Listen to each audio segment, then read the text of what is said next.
Previously on Dark Heresy. I have no idea what that was, but I liked it. Just Very good. Very good.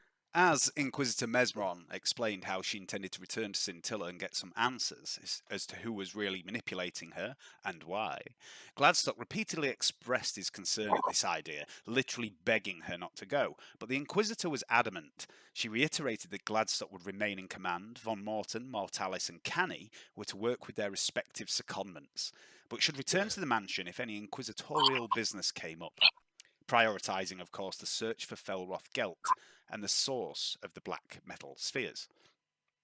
The other acolytes were to do the same and assist the lead trio in any way they could. Gladstock asked if anyone knew anything about two large beetles that appeared in the pantry. Canny admitted he had left them there, and Gladstock suggested he offer Missy an apology, as the creatures had given her quite a fright. As Mesmon turned to leave, she wished Gaius a happy birthday, giving him the gift of a single-use charge for his internal melter in his arm. Canny gave Gaius a half-empty bottle of spirits he had taken from the bar, and they shared a drink before heading off to prepare for their excursion into the Wendellock. Canny then quickly headed to the kitchen, finding Missy and making his apology, which she graciously accepted. He gifted Thomas, Missy's son, the wooden fighting toy he'd bought from Baz, and the child seemed pleased, as did Missy. And after asking Missy to make some meta chicken packed lunches, and inquiring after some cooking lessons, Free cheese. Canny left. Missy also offered to teach Canny how to read, but he seemed uninterested. He did also... No, I've just read that bit. Canny couldn't help but notice that Missy was looking at him strangely at one point and seems to be smiling at some distant memory, perhaps. Siegfried headed down to the workshop, asking Vernetta to assemble some tools that would enable them to pose as air vent technicians whilst in the Wendellock. Vernetta did so, providing a nail gun and some extra sharp nails at Siegfried's request. Gaius headed to the armory with Les, who gave him his newly repaired bracer and told him his leg armour would be repaired within the day. Gaius chatted with Les for a few minutes. Les apologised for not getting him a birthday present, stating he would get him one in the near future. Les then, at Gaius' request, removed the melter from the Arbite's bionic arm. He made a little bit of a mess of the synth flesh on the way in and damaged the power coupling of the weapon, but promised Gaius it was repairable. Gaius then headed to Pench and had his poorly cut open flesh cauterised and healed up as best as could be done. Canny, meanwhile, arrived in the workshop with Vernetta and Siegfried as Vernetta finished gathering the tools. He noticed the unusual pneumo hammer she had and was putting into the toolbox and asked if it had a name. After she replied it did not, Canny suggested naming it. She chose the name Fenris and seemed quite pleased with this name. After she awkwardly asked Canny to take his top off, she made some up-to-date measurements using a pair of servo skulls. Canny asked if the servo skulls could be used to track someone. Vernetta said it was possible, and Canny told her that he would like to help track down Millie, Horace the Birdman's mate. Vernetta said she would be delighted to carry out this task while Canny and the others were out and about in the Wendellock, as she was spending much of her time cooped up in the workshop and longed to get out. The acolytes then headed to their rooms, leaving most of their gear behind and changing into the uniforms Missy had prepared to help them pose as air vent technicians. Gaius discovered a new shield in his room and celebrated by having a drink and singing happy birthday to himself. Hey. The voice of Alyssa told him he was welcome to his present of this shield. Gaius asked her if she wanted a drink, and she said she was not old enough. Gaius reasoned with her that she was technically in her 30s, since she'd spent several decades installed in the Shattered Foundry. Alyssa agreed he was correct, but since she had no mouth, she still couldn't have a drink. Gaius asked where she was, in the floor, the walls. Alyssa replied that she was everywhere. Gaius drank a drink anyway, and the walls of the room seemed to shimmer in response. Gaius, Canny and Siegfried then left the mansion, passing through their rented accommodation in the Carnival, heading out past Jackson and Strang, who wished them a good morning. They headed up the elevator, walked to the workers' house and then towards the Wendellock, witnessing the brutality of the security when a worker's oath cog didn't recognise itself in the servo skull there.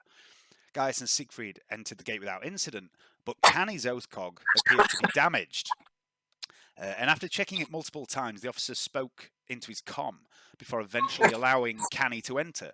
It seemed Otto's good work on the accompanying documents and Vernetta's alteration to the Wendellock's cogitator systems had compensated for her failure with Canny's oath cog. Little did the acolytes know, but in the background, someone was checking out this discrepancy. Had they dawdled too long in the streets of the Wendellock, the sanctuaries would have come looking for them. The trio headed straight to Rudolf Gustav's hab.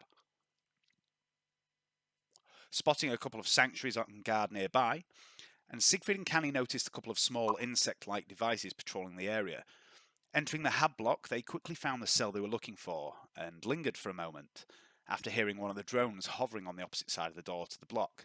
The sound of music and tinny voices could be heard from inside the hab cell, and after killing a few moments smoking, Canny picked the lock, and they entered.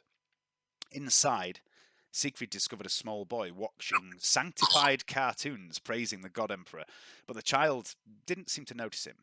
Canny heard a sound from the bathroom and headed in to investigate, while Gaius made a lot of noise in the kitchen.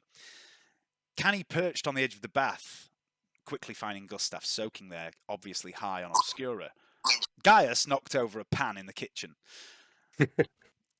Canny woke Gustav from his waking dream, and the boy simultaneously noticed Siegfried.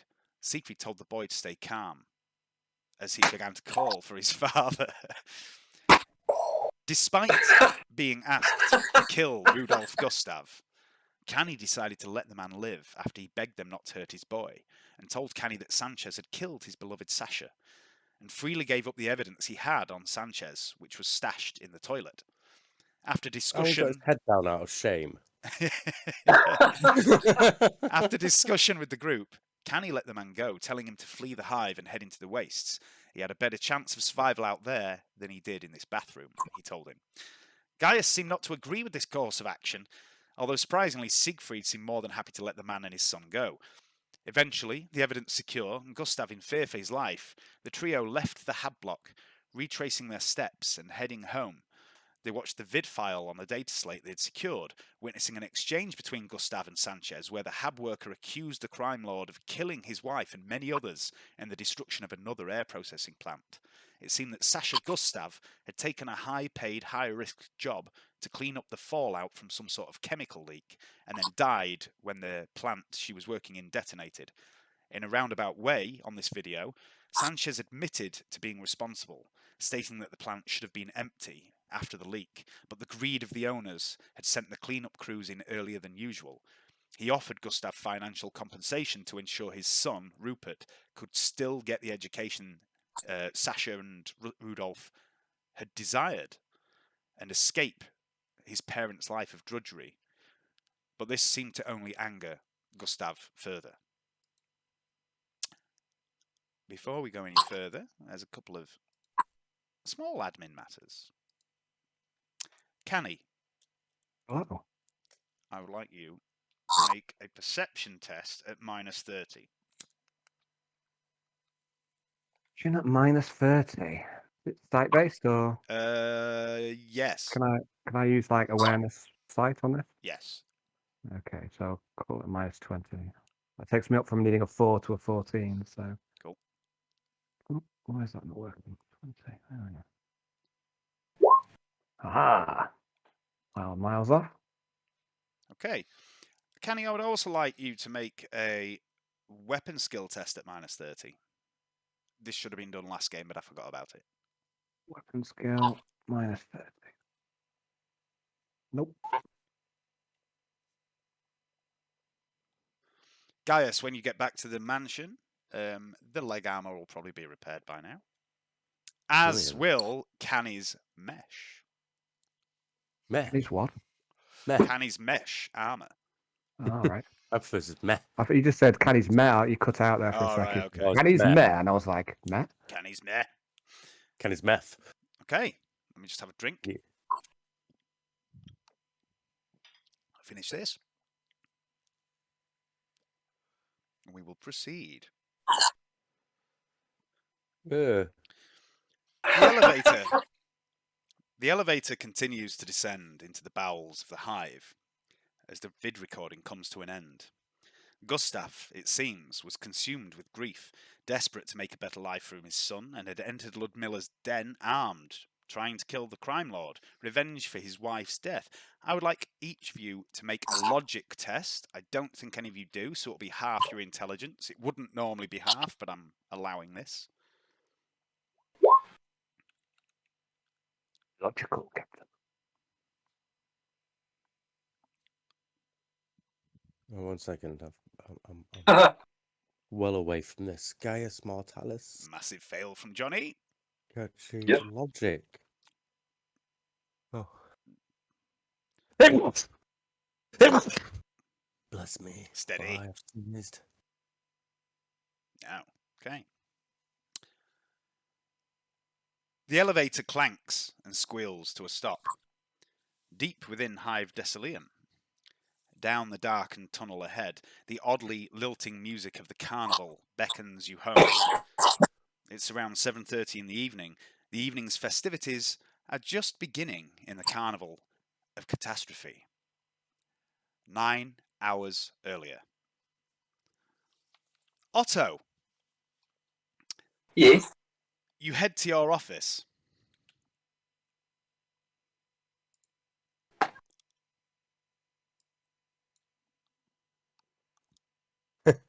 That's a nice office, considering it's in a hive. He's not in a hive, he's in a mansion. Oh, yeah. It's okay. You ponder some of the recent events here in the mansion. Things have certainly gotten interesting lately. The raid on the mansion was certainly unexpected, and now a rogue AI is loose here too. Mesmeron's memory's been tampered with, perhaps Gladstock as well. Something is definitely going on that you can't quite put your finger on, and it puzzles you. You like puzzles. Puzzles are just data, not yet put into order. And data, information, order, that's you all over. That's how you ended up here in the first place, after all, sifting through reams and reams of shipping manifests, simply because you believed there was an irregularity somewhere in the data, and you found it in time. It led to your discovery of the black cylinder back on Scintilla. A man had come to see you the next day, asking you questions, not just about the data you had discovered, about who you were, where you were from. He seemed to know you were not from Scintilla and had been posing as a member of the Midhive there for some time. He knew you were living a lie. Midan, you later learned he was called, Interrogator Carlos Midan. Mesmeron told you he was an agent of someone called Inquisitor Varak, and it seemed that this Varak had been interested in you, in recruiting you, but was concerned that your physical limitations would be a problem. You stretch out your crooked spine as you are reminded of this deformity. It cracks and pops. It wasn't the first time someone had underestimated you because of your physical limitations. Varak's loss. His overlooking of you was Mesmeron's gain, of course. She had no such concern over your fitness for duty. She could perhaps help you with that little problem of yours, she said, if you pleased her. You long to please Mesmeron.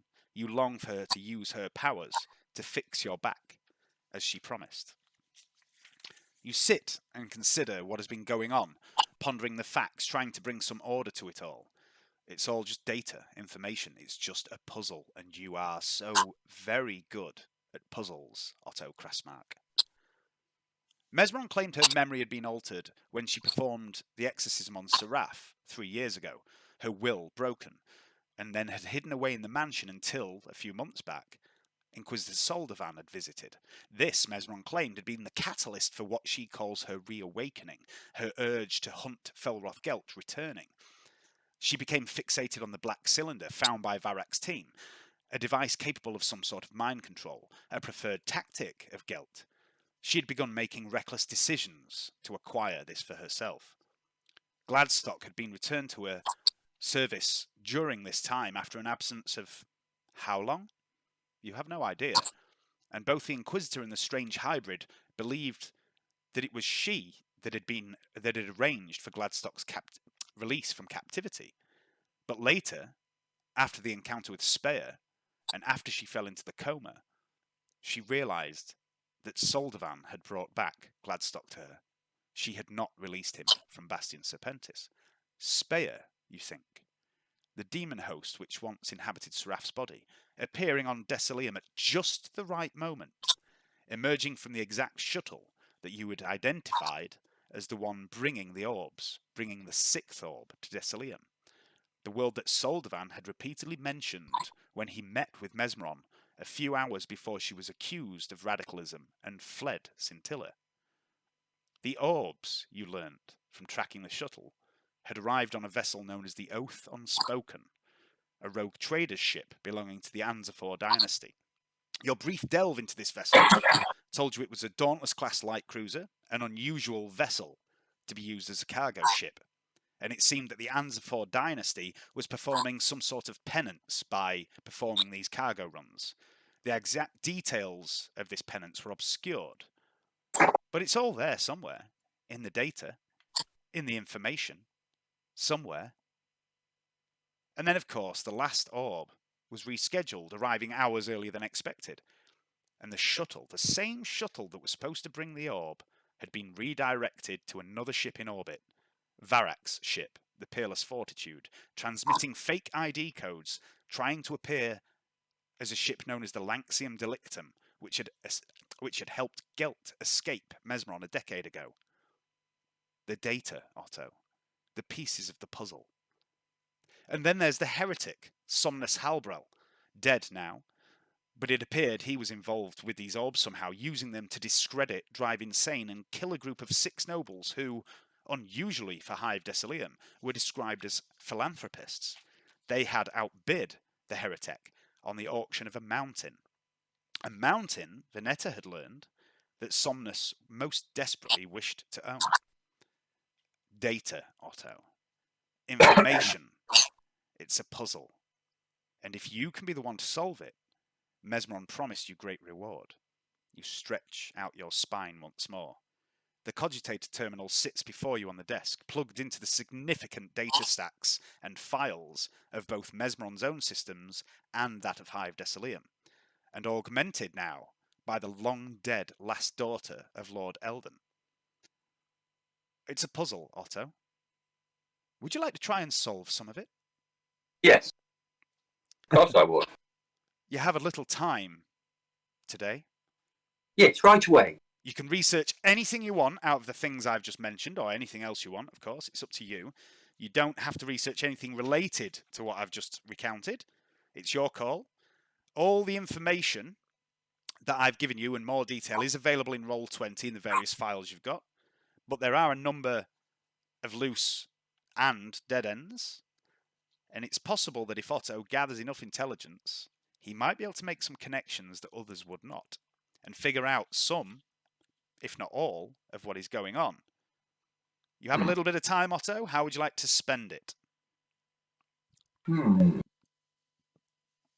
Well, research.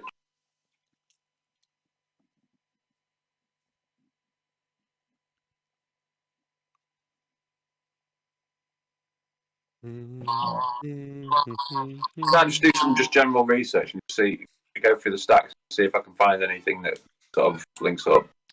I mean, the stacks are ridiculous. Mesmeron stacks are basically files on every file she's got, personnel files on everyone in the mansion, cases she's been on, missions she's enacted. There's a lot of other Inquisition stuff there as well. And then the data stacks of Hive Desilium literally contain centuries of data on everything that's ever happened in Hive Desilium. So, okay.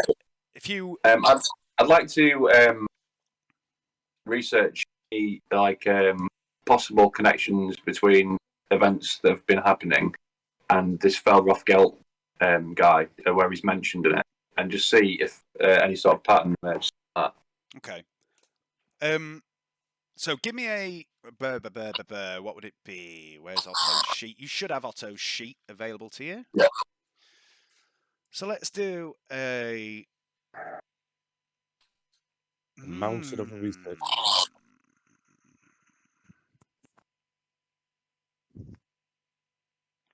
Okay, so you've got two skills that you could use here, and depending on which one you use, could yield different results.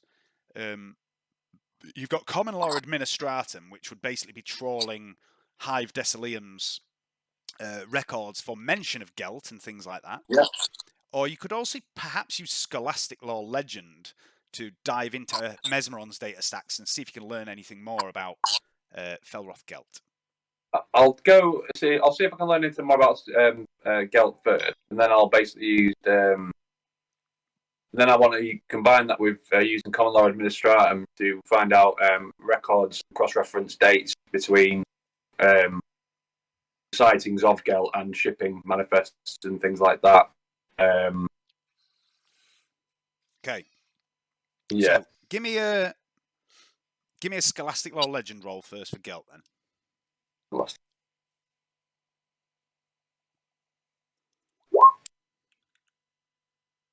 Okay. Okay.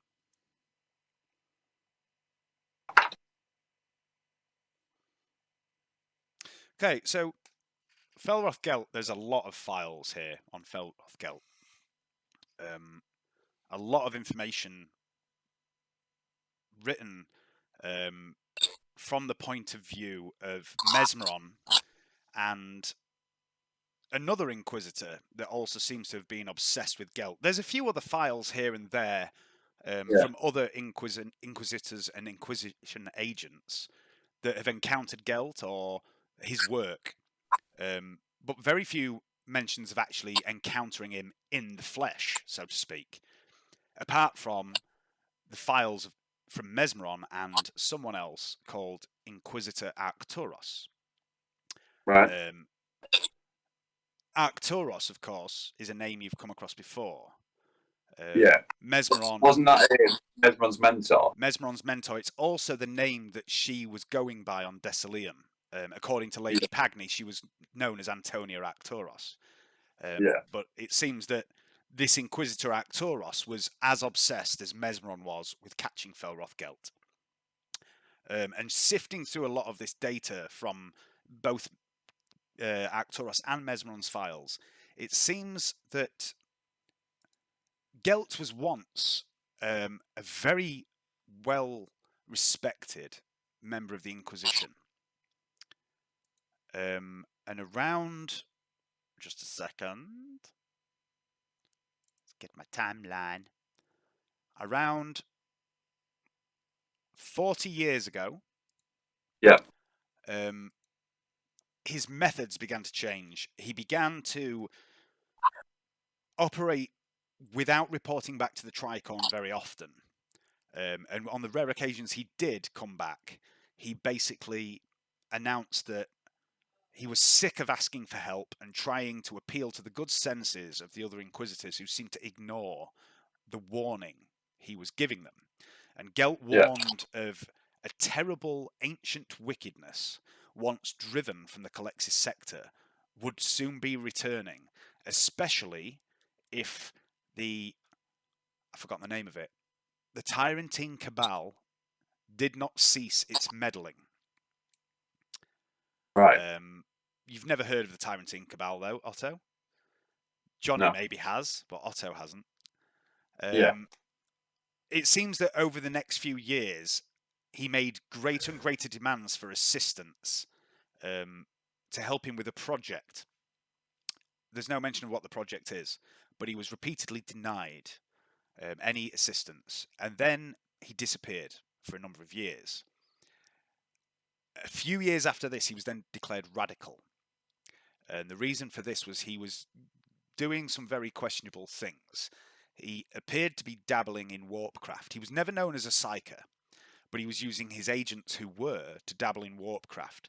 He seemed to be summoning demons in various parts of the Calexis sector, seemingly for no particular reason. There never seemed to be a goal.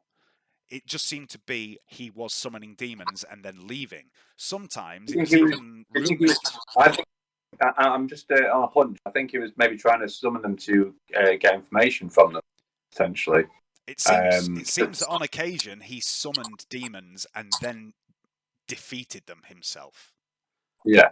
So that to me sounds like he was sort of trying to inquire and see what the what the beat on the street was, in the Empyrean, as regards to any rumblings in the Empyrean as regards to something coming, or in relation to this great evil that has to be defeated, possibly because they would be closer to the truth of the matter than you could potentially find in the real space. So I think that, you know a little bit about cults, Otto. You've researched a little bit about cults at Mesmeron's request, and you know that cults do summon demons for multiple reasons. And you know that sometimes it's for power, sometimes it's for just unleashing hell, and sometimes it's also for information. You could be right there, Otto. Later on, Gelt's career seemed to take a stranger turn. He began to lose interest in demons, it seemed, and began to be reported as having dealt with Xenos. He began to use Xenos tech, Xenos weaponry, often of a kind that not many people had seen before. Strange, unusual technology, and there's very little mention of this technology in Mesmeron's reports. Merely that he used some alien tech. A few years after this, it seems Gelt's current modus operandi became apparent, where he began using mind control. And it started small. A murder committed here, people behaving strangely, even one or two demonic summonings where the person found to have been summoning was fitted with devices that enabled them to control minds. As the years went on, this crops up again and again, first in Arcturos's reports and then later in Mesmeron's reports. She seems to take over her master's work. And then over the past 15 to 20 years, it seems there's mention of these black orbs and black metal devices, alien in construction, being implanted in people, being found on the site of demonic summonings, all sorts of mention of this black tech. You start to put two and two together and think that it seems like Gelt was building up to something. First the demons, then the xenotech, then the mind control. He was learning from the demons, gathering data, technology from aliens, and then putting it into practice to control people to do his bidding. But why? There is no mention of why. What I think he's trying to do, he was trying to find out information. This great evil that's going to basically hit this shitstorm, that's going to come out of the miasma or whatever. All right, and he was trying to find alien relics that would assist in either that could be potentially turned into weapons to be used against demonic things, like sort of lost technologies or whatever. So by dealing with things like that, trying to find a method, either construct on a large scale, something that could basically reverse what was happening in this rift where this great evil was said to emerge, and create a weapon to potentially stop that from happening, or a counter to this great evil that was going to come, something that he could combat it with. Now, the reason why I think he's demon, and as well, obviously, one for gaining information as well. But the thing is, information flows two ways.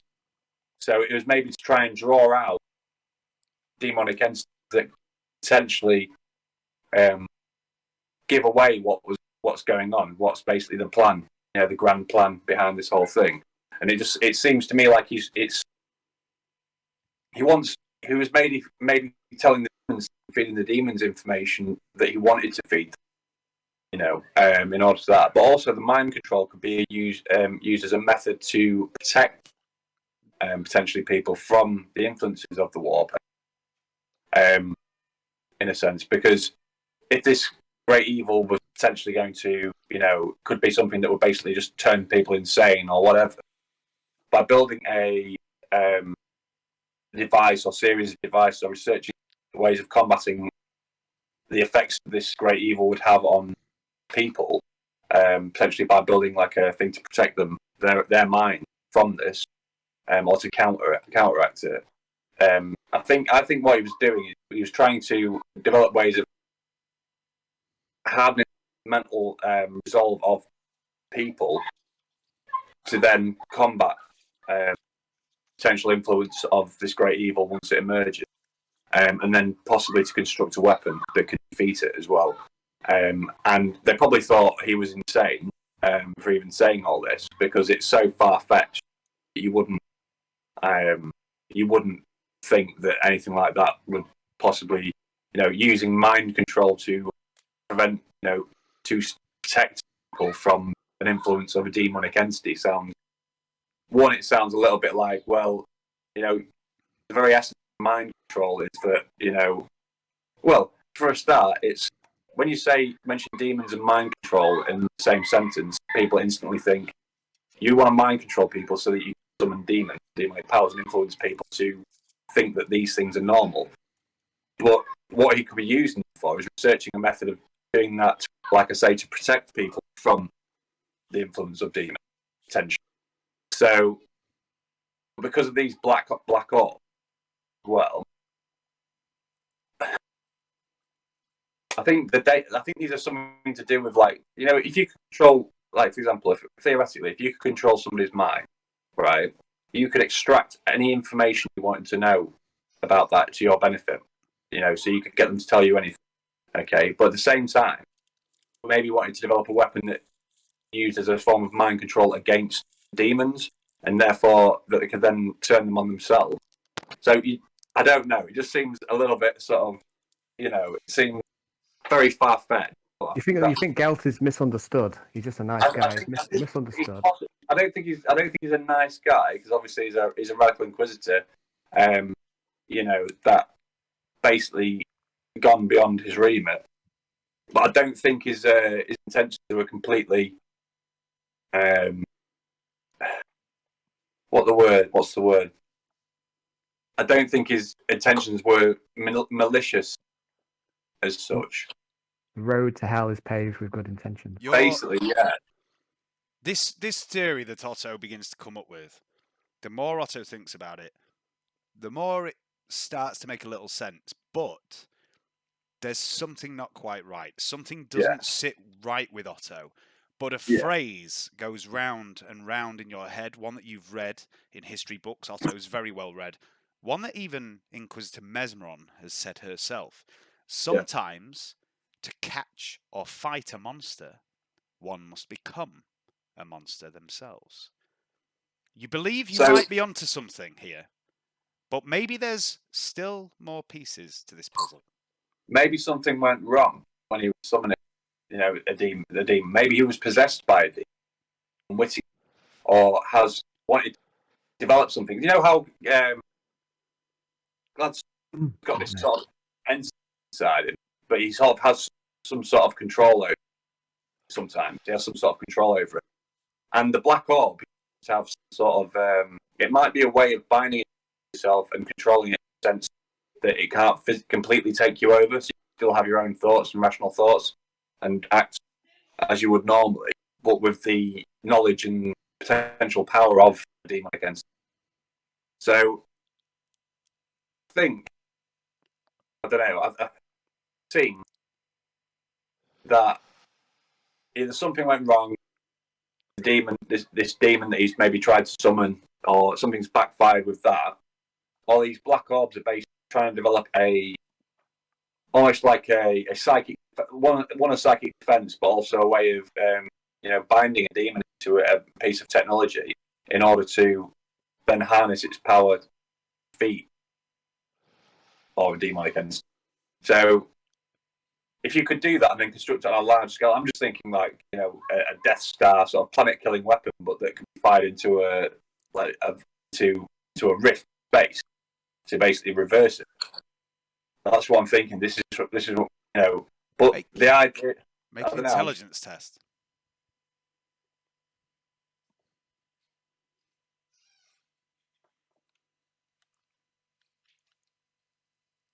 Second. This idea of yours that these black orbs, perhaps something about this mind control that Gelt seems obsessed with. The idea of being able to control people, demons, Xenos, whatever he's doing, it makes you think of something you took from the Shattered Foundry, the remote servitor link, which allows you to control servitors. And you begin to think, is this what he was doing? Making something like this device to work on people or Xenos or even demons. A couple of other things stand out in the files that you find. One of which is you discover that 39 years ago, Inquisitor Arcturus had a pupil.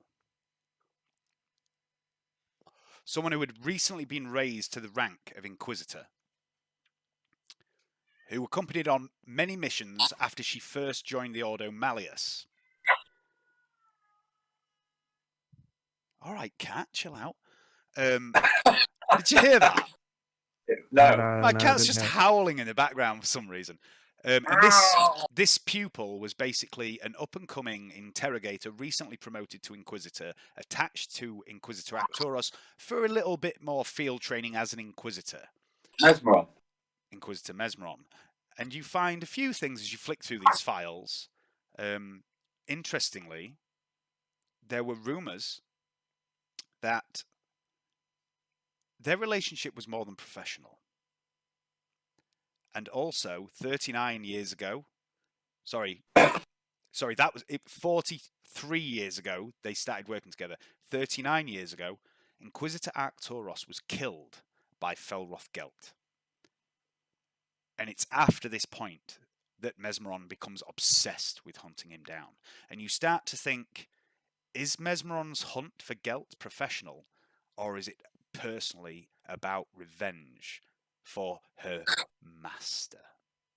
Or was it part of Gelt's plan? Because maybe Mesmeron is the one that could be used to harness the power of said device, then counter the demonic threat. So basically, he's set this, knowing the connection that she has with her mentor, has he deliberately orchestrated her mentor's death so that she will come hunt him, eventually find him, by which point he'll have something that he can then use to either mind control her and then get her to use her powers to combat or fight against demonic threat. Or, I don't know. Give me another Using her as a test. weapon. Using her as a weapon makes sense. Basically, harness her power as a weapon. Give me another intelligence test for Otto.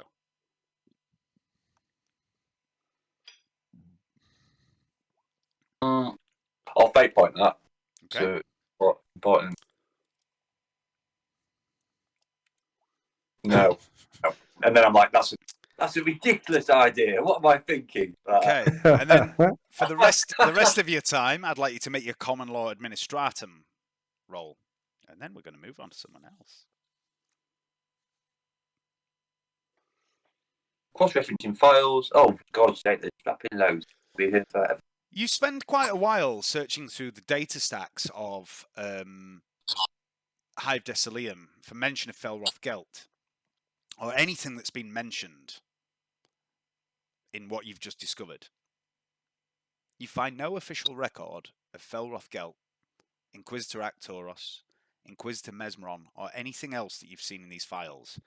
It appears that officially none of them were ever on Decilium. Of course, it's the Inquisition. Ferrunus! Alright, geez. Ferrunus, immediately after breakfast, you head to the infirmary, carrying with you a plate for your brother Titulos, wounded in the battle for the mansion. The shrapnel from the grenade had penetrated his armour, knocked him out cold. Your chest muscles twinge for a moment. As it had at the time. I'm about to have a heart attack.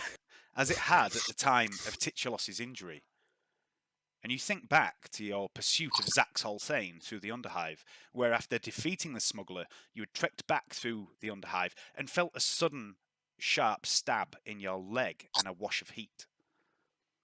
When you finally arrived back here at the mansion, you found Titulos had been wounded in the battle against the servitors of the Shattered Foundry, his leg torn and his skin blackened from a close-range grenade blast of his own doing.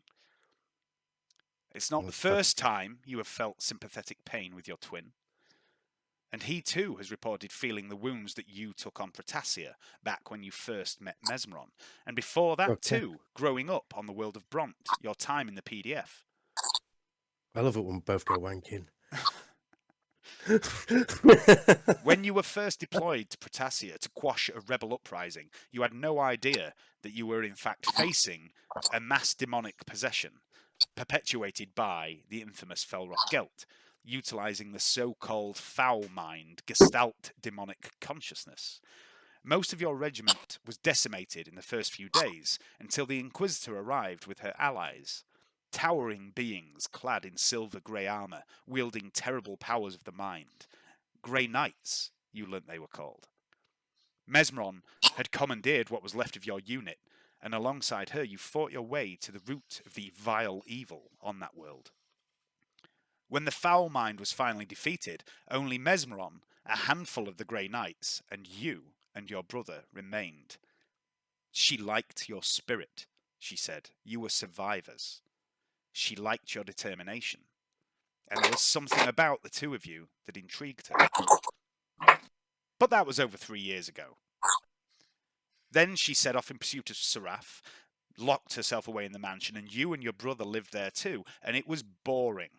Mesmeron seemingly forgot about you both for a time, until Dramar was destroyed. Lacking any significant manpower after that unfortunate event, Mesmeron has now turned to you and your brother and the other less experienced members of her entourage. It seemed that whatever had broken her will back on the planet Laskin, where she found Seraph, had been undone. And also since that time, since her reawakening, you have begun to realise that your unique connection to your brother, Titulos, has begun to strengthen too. You pass through the central foyer of the mansion. You can already smell the strong counterseptic tint of the infirmary air. Down the corridor, into the infirmary you go. Titulos sits bolt upright in bed, watching the door as you enter. "All right, bro." He looks at the plate and grins. "I smelt you coming," and gives you a wink. I could smell this place from down the corridor. Strange, you think, that he could smell the food over the reek of the infirmary's chemicals. Strange, too, that you could smell the infirmary from much farther away than usual. Dr. Pench works at a counter to one side, mixing chemicals and strange fluids on the far side of the infirmary. Trantia sits up in bed, a bed nearer to the door, reading a book. She gives you a brief nod, and then turns her attention back to the book. You cross the room, hand the tray to Titulos, who begins to hungrily devour his meal. "She's leaving then," he says, around a mouthful of meat. The Inquisitor. Yeah. He glances at Trantia, and then at Pench, and then whispers, "I heard her this morning, in the dining room, while you had breakfast. I could hear her." That again. Yeah, it's getting stronger. I don't know what it is, bro. Sometimes it freaks me out. Do you think she knows? Who? Oh, well. I don't know. There's no much the Inquisitor doesn't know. He maybe that's why she spared us. But after all, we're the only fuckers left off that planet, aren't we? It's true. It's because we're hard as fuck. That's what it is. Oh, that's right, bro. Punch him on the arm. Yeah, fucking hell. You steady on, mate. That could have been your leg. So, Pench says I should be up and out of here in a few days. Oh, that's good news. Yeah. I'm getting sick of smelling antiseptic, to be honest. I'm getting sick of fucking sitting on my arse, mate. I need to fucking cut something up, you know. It's been a long time. I thought we were going to get chance in the fucking mansion's entrance, and then I got fucking hit by that grenade. That fucking hurt. Well, did you jump on the last one before that? Yeah, but that was my choice, you know. It's like, it's different if you choose to jump on a grenade and getting hit by someone else's. They're two different things. Come on, bro. You know, bro, I felt that. Yeah. Yeah, I felt a few things lately stronger than usual from you, you know. And he glances around at Trantia and Otto again and says, "What if they fucking What if they fucking send us away? What if they like put us on one of them black ships that we've seen and that back on Protessia? What if they send us off to be fucking fed to the God Emperor? I doubt that. I doubt that, bro. Look who's around us. He glances at Trantor and goes, "Yeah, good fucking point. Yeah." and you know, look, it's Gladstock as well. So Yeah. I think we're the last. We're last on the pecking order, just to feel a bit of pain from each other now and again, bro, and smell the odd smell, Yeah. and hear the odd sentence. You know, it does get a bit strange, but It was just one other thing though. It's like I've been thinking about close this your a eyes lot. after 9, bro. Just do Yeah. it. Don't worry. Don't worry. I've seen it all, mate. There's one other thing though, bro. It's like, are we the good guys? I don't know, bro. I don't know. As I say, just look around us. That's what I fucking mean. I mean, we got some fucking shit back home, when it was in the PDF and that, before we got, ourselves drafted into that fucking stupid excursion to Protessia. But, I mean, what we did was fucking, just petty crime and that. But the shit that's going on around here, it fucking troubles me, mate. You know what, bro? I've been getting the same sort of feeling, but I sometimes just think, like, just put my head down, ass up, and keep on shooting. Yeah. It's not, Who not were a us? bad Who were idea. us? Yeah, who were us peons to decide what our masters are going to do with us? Yeah, you got a good point there. It's, Well, it could be worse. We could be on the front line of another planet. we could be Or back get a home. few free- We could be Yeah, back home on the fucking wall. We'd be in jail. Yeah, fucking Or servitors for shit. sure. Yeah. Anyway, fuck off. Let me eat my breakfast. Pench has got to give me some sort of fucking surgery in a few minutes. Oh, yeah, I'm well off then.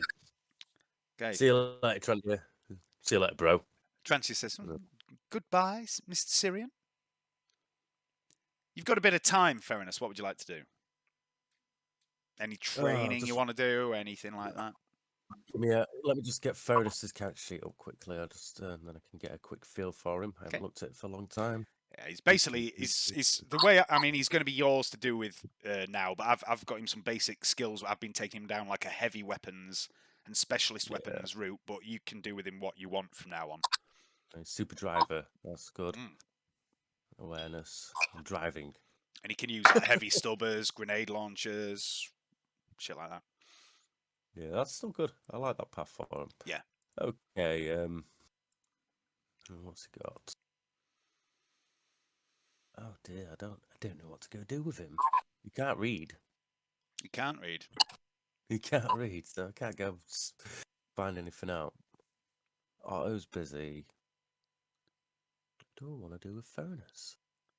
I reckon is any of the vehicles running? Is there like a little vehicle salt cars on the ship or something? There is the. Can he drive a speeder or is it just the car? He can drive. He can drive a ground. He can drive a hover. Yes. So you could take either the ground car or the hover vehicle. Ferrunus knows that these vehicles are capable of getting outside of the mansion, despite there being no obvious exit in the workshop. If he wanted to go for a drive, he could do that. I think Ferrunus might go for a drive. Okay. And, mount it. But first, before I get into the vehicle, I'm going to try and mount the heavy stubber on the side and have some fun. Well, there's two things about that. One, Ferrunus wouldn't really know how to mount. You'd have to make a mount and fit it. And two, driving around a hive city with a heavy weapon might draw attention. I was going to drive around and fire it.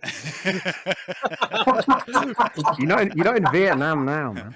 That sounds like a great plan. Just gunning down fucking mid-hivers. To the carnival. Cleansing the carnival. I'm going to have a walk around the carnival, actually. Okay. Yeah. So I'm not going to roleplay this whole thing. I'm just going to abstract it. So he's going to head towards, like, the House of Mirrors or whatever it's called. The House of Horrors. The House of Horrors. Yes, I've been dying to go there with someone. Okay. So Ferrunus is going to have a little look around the carnival to lighten his mood up and make him feel better about like maybe being a mutant or a psyker by surrounding himself with other mutants. Okay, so Ferrunus heads out. If you want to, while I'm going to deal with the next thing, if you want to have a look at your inventory and just pick what you would like to take with you, because he's got quite a lot of shit, quite a lot of weapons. If you want to just deal with, have a look at that yourself while I deal with the next part, unless there's anything else you want to do. No, that'll do for me at the moment. He's just going to go out with the las pistol. Well, it's Deathlight las gun and a grenade launcher. Yeah, okay. So as you begin to head off towards this, The Carney killer. So... Vernetta. Hello? Oh, sorry, I've just realised I actually meant to show you this little image for that scene. There's the med bay for you. Cool. I forgot about that, but it'll come back. Vernetta. Looks comfy and warm. There you go. It's looking pretty much back to normal. Yeah. Using the latest measurements taken from Canny, you continue to work on the last few links of the mesh weave armour taken from the Heretic Somnus Halbrel. Finishing the adjustments, you're quite pleased with the work and the time, and you took some time to bless the armour with sacred oils and unguents. Even had Praxis say a few words over it, just in case there was any taint from the Heretic or the presence of Speyer. I would like you to make a trade armour test at +20 to finish this piece of armour off.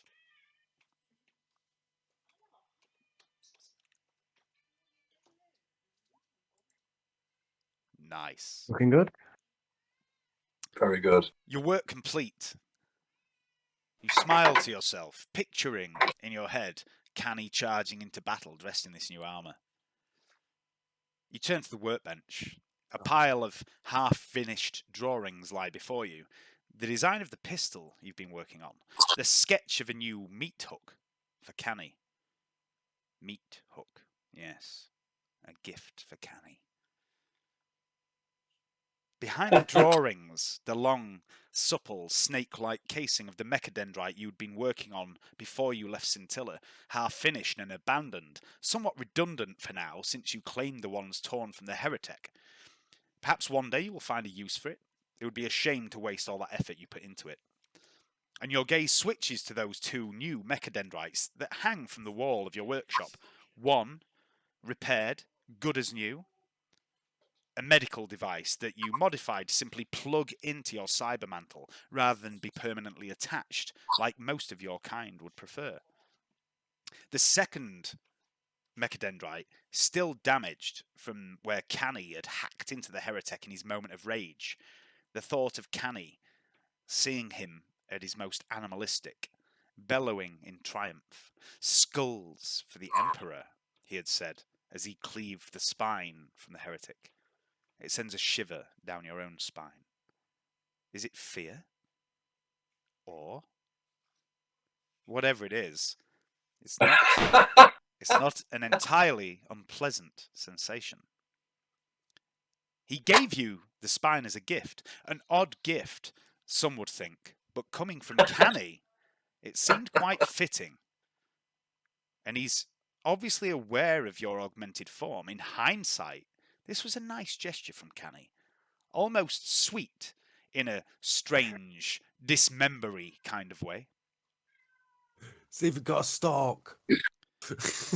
He hadn't known then that, unlike most of your kind, you're not particularly heavily augmented. Those cybernetic devices you do have fitted were, of course, fitted against your will by the Magos known as Tusik, the one who took you from your home when you were but a child, and even then, the alterations done to your physical form were only ones that were of use to him, or that made you easier to control. When the Inquisitor took you from him, she made you a promise. She would ensure that no one would ever force another modification upon you or against your will. Your flesh, she had said, was yours, and yours alone. And you were grateful for this. You are, after all, quite fond of your flesh. You've had it all your life. You've grown quite attached to it. Flesh. Yes. Flesh. The flesh is weak, Magos Tusik used to say. You have seen otherwise since. You have seen the Arbeit Mortalis shrug off wounds that would fell a lesser man. You have seen Pench perform incredible surgeries, rebinding damaged flesh and helping it to heal naturally. And you saw Mesmeron in the aftermath of the battle that brought you into her service, back on the Forge World. Her wounds bound themselves together in seconds, and you have seen Canny. Big, strong Canny. He has a lot of flesh. He is anything but weak. And he's been kind to you. Always respectful, polite. And he's given you gifts. You quite like him. And you think, maybe, just maybe, he likes you too. And you smile as you think of him. As you think of his flesh. Blessed flesh. The stuff that men and women are made of, just as the God Emperor intended. The nonsense that Magos Tusik used to preach at you seemed ridiculous back then, and even more so now, here, in this house, surrounded by Gaius, Siegfried, and the others, even though many of them treat you as little more than a tool to be used, such as Ferrunus and Titulos. They are still far more pleasant to be around than the Magos ever was. Except for maybe Les, who, although he clearly respects your ability, seems to resent you somewhat. Unsurprising, really, considering his past. Even grizzled old Praxis has warmed to you, once you revealed to him that you were no worshipper of the Omnissiah. You've always paid lip service to that faith. You've spent some nice evenings chatting with Trantia too, less so of late, since coming here to Desolium, mostly due to her semi-permanence in the infirmary. And Spring, she makes you laugh. She's so young, naive, everything's fascinating to her. You can't help but admire her spirit. Yes, it's much better here, in this place, this mansion, surrounded by all this flesh. Your relationship with Mesmeron has been difficult. Although she is obviously grateful to you and you to her, she has remained distant from you and you aren't sure why. Gladstock, too, has remained aloof, but you have been more than happy with that arrangement. You've formed a number of bonds, friendships here over the last few years, but greatest of all, the one you can't stop thinking about is your newfound friendship with the hulking pit fighter, Canny. Like you, a native of Desolium, but with so much more flesh. Blessed flesh. Since these new people came to the mansion, since the incident in Dramar district, you have begun to see more of the world beyond the workshop, and although you would never dare admit it, you're secretly glad that so many of the Inquisitor's people were killed back on Scintilla. Despite the horror and violence you have seen, you're actually having a pretty good time here. It's nice that the others include you, take you on missions from time to time, and it's given you a chance to see Desolium, your home, once more, albeit parts of Desolium you aren't familiar with, such as the Carnival, Canny's home. You gaze at the pile of work before you, and you think of Canny, and you think of flesh. The workshop feels constricting, like a shell, a prison. You long to escape, to get out of here, to escape your flesh and break free. Escape your flesh? No, silly Vernetta. Cage, yes, escape your cage. Yes, that's what you meant. You wish you had gone with Canny to the Wendellock, but you weren't invited. Perhaps he might invite you somewhere the next time he heads out, if you were to do something for him. A little favour, perhaps. What was the name of that woman he asked you to look into? To see if you could find? Millie. Her name pops up in your memory banks. You stare at the two servo skulls. You deserve a break from this. You've been down here for days in the dark, tinkering. You grab your pistol, holster it. The remote neural link, taken from the shattered foundry, sits upon your desk. With it, you could control the servo skulls much easier. You wonder what everyone else is doing. You certainly have the technological skills to track a missing person, but this missing person is a puzzle. Perhaps Otto would like to help you. He's good with puzzles. And the Carnival, you've been warned, Decilium in general can be dangerous. You might need some muscle. With Canny and Gaius gone, Titulos wounded, well, there's always Ferrunus. He's good in a fight. Perhaps they might like to accompany you as you head out into the Carnival to look for Millie, dressed in your best flesh. I mean robes. Best robes, yes, yes.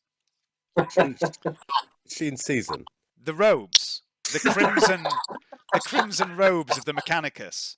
The robes Magos Tusik made you wear. He's dead now, thankfully. You don't have to wear them anymore. You were forced, indentured into the machine cult after your father's death, after the Magos killed him. He made you wear the robes. You glance at the wall. There's a line of hooks there, hanging from them, a long, dark-coloured overcoat, and a small but wide-brimmed hat that hang from them, once belonging to the man who ran this workshop for you. Perhaps they would suit you better. What would you like to do? I'd like to call up Praxis and Spring and try and get them to come along on this mission. You can take them if you want, but No, Johnny and Hayden would have to play them. Just taking the piss. No, I will. I'll do away with the Mechanicus robes and put on the overcoat. And I'll call Otto first. Okay. Hello? Hello? Who's that? Otto? Are you there, Otto? Otto? That's one of mine. Are you busy, Otto?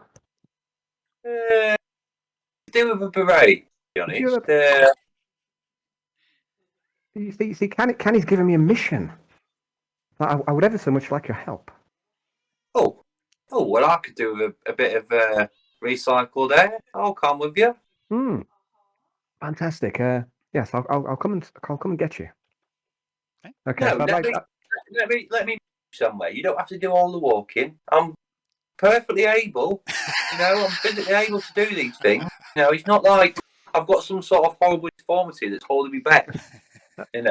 No one said you were deformed, Otto. It's fine. Yes, well, let's meet halfway then. Okay, let's do that. See you in a minute. Okay, so I'll take my Deathlight Lasgun as well, please. Yep. And you taking the plasma pistol? We'll take it, but it's the ammo's precious, and I don't know where another source will be, so I'm going to use that for desperate times. Desperate times. So yeah, the Deathlight. Still got the what do you call it, pistol, hasn't it? The voice activated pistol. Otto has, yeah. Mm-hmm. The Deathlight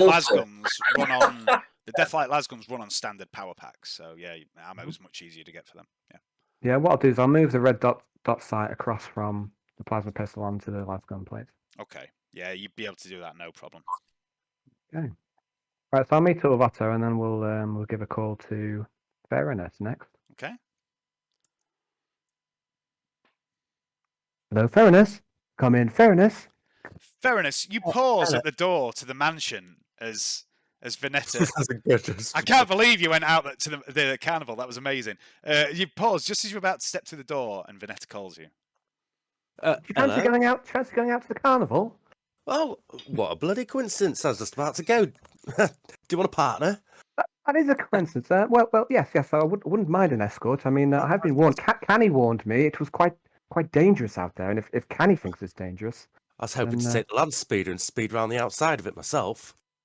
Sounded fun to me. I mean, we could go for a drive, I suppose, but no, I've got a mission. You see. Oh, I'll help you with that. Find a missing woman. Time. I was just going to kill time by speeding around the Carnival. I'd gone fast for a little bit, and I thought I'd get out of my system. Thought it'd be nice. Maybe let off a few rounds. No, we could do that first, and then we could go on a mission. Yes. I'd like to take the server schools as well. I'd like to. Yeah, obviously. Okay, are you fitting the servitor uplink as well? It just makes them easier to control. So. Okay, so you're taking the two skulls. They follow you. They follow you automatically until you give them commands. You can give one a command very easily. Commanding two at the same time would be more difficult. But you can also make them talk to each other and share information. And I'll explain that later.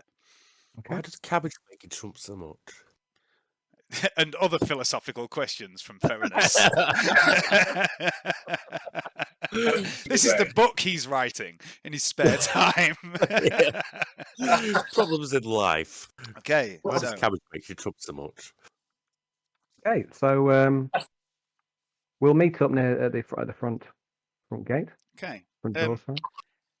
As you stride through the foyer with Otto, and you see Ferrunus there by the door, you notice something in one of your pockets, Vernetta, and you reach in and see what it is. And it's a pack of IO sticks and a lighter. Canny, Siegfried, Gaius, various other characters around here you've met smoke these. You've never tried them yourself. Strange. No, that wouldn't be very clever, would it? To start a new addiction. Damn. Okay, so we'll meet up at the main door. Okay. You're the devil, Dave. You're the devil. I'm just going to do something with this and grab a beer, and then I'll be right back. You got rampant pussy. Demanding your attention. It's a hard life. I need to just ask Dave a few questions about how Thingy's been treating Ferrunus, because he said Ferrunus and Titulos hadn't treated Vernetta that well. I feel like I could join the circus. You look like it, like part of a Russian Cossack dancing. Yeah. I'm definitely getting that vibe. A bit of. Yeah, that's sort of what I'm going for. Got the Ukrainian sort of. I've got like Ukrainian sort of thing that goes around my waist as well. Girdle. A girdle. Yeah. Oh yeah. Everyone needs girdle. girdle. It's a sash. I've got girdle. A fucking girdle. It's the only way to keep a flab away nowadays is wear the girdle. So, well, no, I mean, every time I lose weight, I'm always left with like a patch of loose skin. I showed Johnny on my belly yesterday, wasn't I? Like, because I've dropped a little bit of weight to go back to the gathering. Cutting down my meals, not He does it Christmas, every but time, and then nobody cares. well, I do. Yeah, well, Hayden cares. I mean, that's the most important thing. If Hayden cares, you want to look your best at the event, don't you? So. It makes I'm only saying that because I knew that.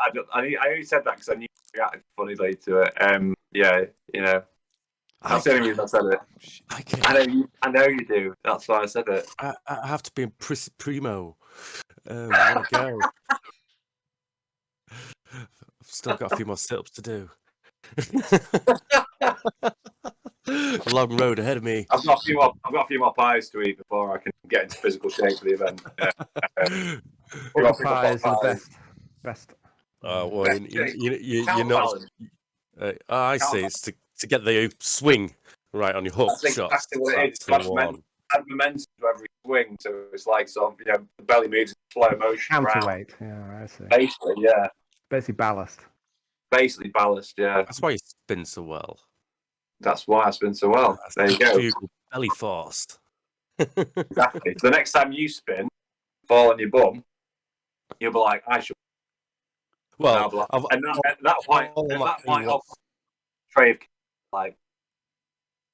Yeah, you'd be like, Hayden, you can't fall on your bum. I'd be like, why? Because you haven't got one.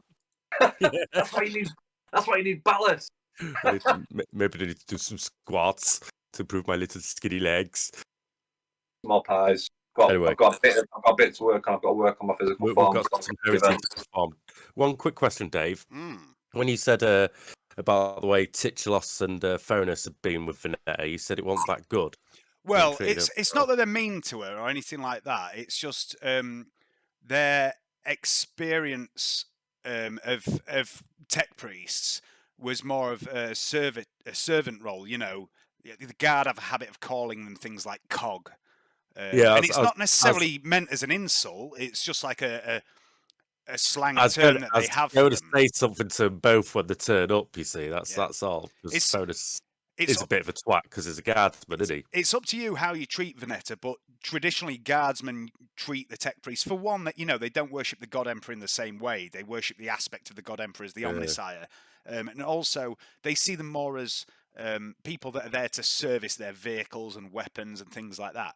However, Titulos, Ferrunus, and Vernetta have been in the mansion for a number of years prior to all you guys meeting Mesmeron. So they have developed a bit of a relationship.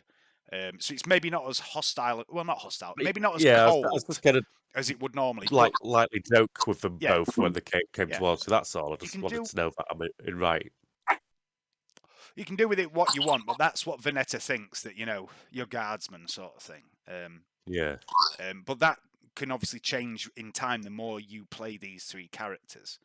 But that's just how it was before you met them. So, that being said, and I hope this works, and I think I've done a pretty good job of predicting your behaviour in the past, and I've done it a couple of times tonight. However, there is one thing I predicted which went wrong, didn't go to plan, which makes the following slide make less sense, but it's still a cool image, so I'm going to use it. Okay. Is there a picture of a gene stealer cool? So no. So you meet up in the mansion, in the foyer of the mansion near the front door. What would you like to do? Did you say you changed an image, or is that? Not yet. Okay, fair enough. I'd like to say, now then, how's my favourite cog and grip? Excuse, I beg your pardon. Oh, I am said perfect. it nicely, didn't I? You got to toughen up if you're in the army, don't you? I'm gonna pull out. Anyway, stand up straight, mate. We're off. I think we should get praxis instead. Actually, Ferrunus, it's all right. You can stay here. All right. I'm still off anyway. I mean, if you wanted to take praxis or spring, no, they're both. You can take them as well if you wanted. They're not doing anything. No, we'll manage on our own. We don't need. I'm gonna pat my pistol and go. It's all right. I've already set my bullets because so I've got you back. I'm pretty good with that thing. I heard you shot a big mechanical beast with it. Well, I can't just Inquisition can't just rely on my skills with research and things like that. You've got to you've got to be able to. They say the pen is mightier than the sword, but sometimes you use the sword in the pen. How's your face anyway? It doesn't look as crisp as it did a few days ago. Oh, thank you very much for noticing. Yeah, I've been applying some moisturiser. I did some research on different market brands, and I found that this one works. This one works quite well, and it's like oil of recycle. Nice. He is on his left side of his face and his left arm, which will mostly be covered up anyway with his clothing. Otto is still quite heavily burn scarred, but it looks much better than it did at first. It's slowly getting back to normal. It's moisturiser. It's made from the reprocessed skin of guardsmen that have been falling back. Nice. And Vernetta, nice change. Look, it suits you. I would prefer if you didn't call me a cog. If you don't mind. Oh, that's just army slang. You could call me a cunt if you want. I won't care. Well, I don't need to call you a cunt. We always call each other worse than that. I thought that was quite tame for us. Well, yes. But thank you for coming out with us on this mission. No worries. It was Canny who asked you as the Neander. Now let's continue. But what it is there's a missing person out in the carnival, and we're to find them. So it's Horace the Birdman. We need to go and see him first. We have a shakedown. Yeah, we shouldn't really start getting to a point where we're going to kill each other already. We've only just started the mission. That's the main group. The main group's trying to kill each other. So let's try. Let's try to be pally and just chucking a bit in there because I'm a guardsman. You've got to have a laugh and a joke and be a bit rude and crass. So guardsmen are. Sounds like character. I enjoy it in character. A little bit of victory in him when he's asleep. So. Stealth in the night. Okay. Shall we head out? Yes, it'd be my pleasure. And I'm going to hold the door open for them both. Okay. And you step through and you feel this momentary. As he holds the door, I'm like, "Hey, private." Yeah. And as you pass through, I'm just going to pat you on your hunch. No worries. As you step through the door, you feel the momentary dislocation of reality, as you leave wherever the mansion is and emerge into the shanty town, deep within the bowels of the city in the Carnival of Catastrophe.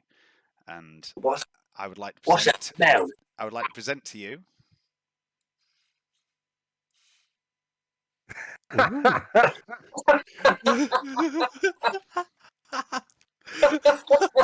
Awesome. and it might be very quiet, but Coming through Oh, you yeah. loud and clear, buddy. Is that Agent Vernetta? Agent Vernetta. that's why I was disappointed you didn't like the cigarette. It was like, oh, I've ruined it for everyone. the smells. You put the hook there. The smell's the first thing you notice. Burnt fat and unwashed people, mingling with the noxious waft of the chemical lake surrounding the carnival, deep in the bowels of Hive Desoleum. Desoleum, was there ever a more aptly named place? The barren waste outside the cities, endless rolling plains of heat-blasted glass and sand, the result of some ancient cataclysm, devoid of life. Mostly the cities, but they were something else, teeming with life, from the spires of the apex, piercing the heavens, reaching up towards the God Emperor, the nobility, so desperate to distance themselves from the wretched masses below. But for all their lofty grandeur, they were no better. Their wealth didn't make them any less prone to the corruption, the crime, the heresy that permeated Desoleum from the tip of the apex to the sump of the underhive. And there, in the bowels of that wretched hive, in the so-called Carnival of Catastrophe, a place where the twisted, unwanted freaks lived and worked, entertaining those brave enough to venture out from the safer parts of the city. That's where our story begins. Miss Calamere! The guy strode right in without knocking, dressed to the nines and with curves in all the right places. It's me, innit, Millie? Horace's girl. This is Canny, by the way. This is Canny with a different voice. You gotta help me. It's Millie, Horace's girl. She's gone missing. You have to find her. You're my only hope. The guy slumped down onto the desk nearby, lighting a smoke and mopping his brow. Desperate and alluring. My favorite kind of guy. Make yourself at home, Canny. Why don't you? I purred back at him. I knew this guy. I'd seen him around. A real lady killer. I'd heard the stories of him getting broads to do things for him just by fluttering those eyelashes and showing a bit of flesh. And I have to say, it was working. Long story short, I fell for it. Hook, line, and sinker. The job was simple. Canny's friend Horace. His dame had disappeared, see? 3 days ago. No trace. Security never saw her leave the carnival. So that means one of two things. Either she was still there, or she knew another way out. So that's how it started. That's how I found myself caught up in this whole affair. A pretty face and a tale of woe, and bam! Vernetta's in over her head again. Luckily for me, this time I wasn't alone. But the smell's the first thing you notice. Burnt fat, unwashed people, and the chemical reek of the lake.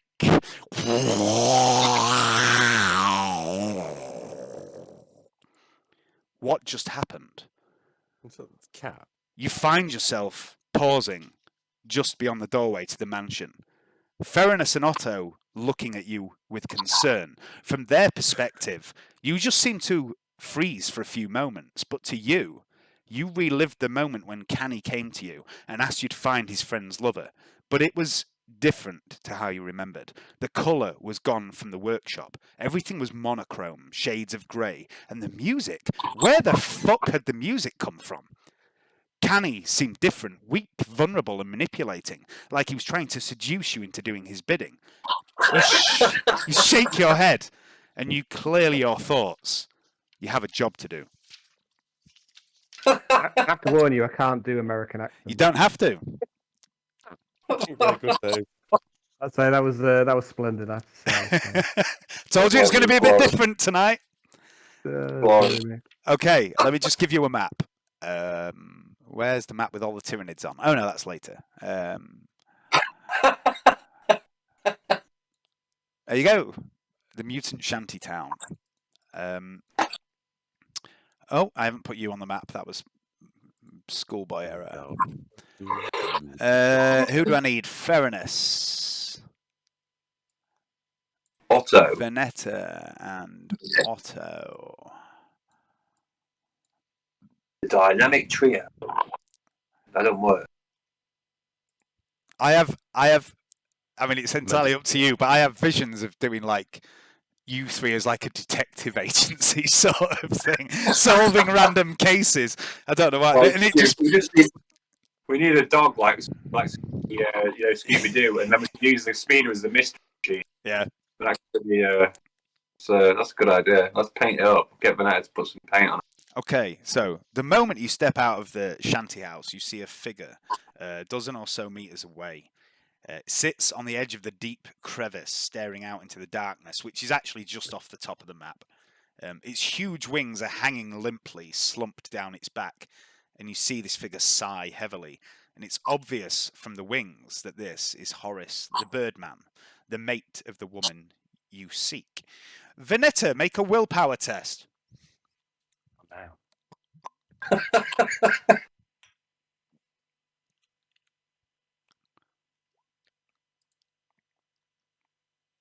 I'm not going to use a reroll. I just want to see what's going to happen. Okay. Just a second. Too curious to use a reroll there. The colour Even the music drains from the world. A thin rain begins to fall, and steam billows up through gratings in the floor. The figure before you, this was him. The wings were a dead giveaway.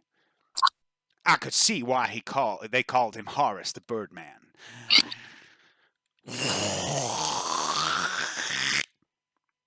The colour floods back. Rain? Here? Deep underground? There is no rain. There are no gratings for steam to rise up from. What would you like to do? There's a dirty fellow over there as well. There is. Dirty Ken is just behind the house, around the back of the latrine. That's the Dirty one. Ken. That's the one that Kenny likes. Okay, so sorry. Oh, shall we go see the Birdman? My old You, trainers. you don't want to go speak to that dirty fellow over there? He looks a bit dirty to me. Okay, fair enough. We'll try and avoid him then. Let's go speak to Horace. Okay. So you step over to Horace, and he's just sat on the edge of this crevice, staring into the darkness, and he sighs. Horace, is it? He jumps, momentarily startled, looks round at him and goes, yeah, it's Horace, yeah. You Canny's friends, yeah? Yeah, we're friends of Kenny's. Your accent seems to have changed slightly. Yeah, because I can't remember what it was.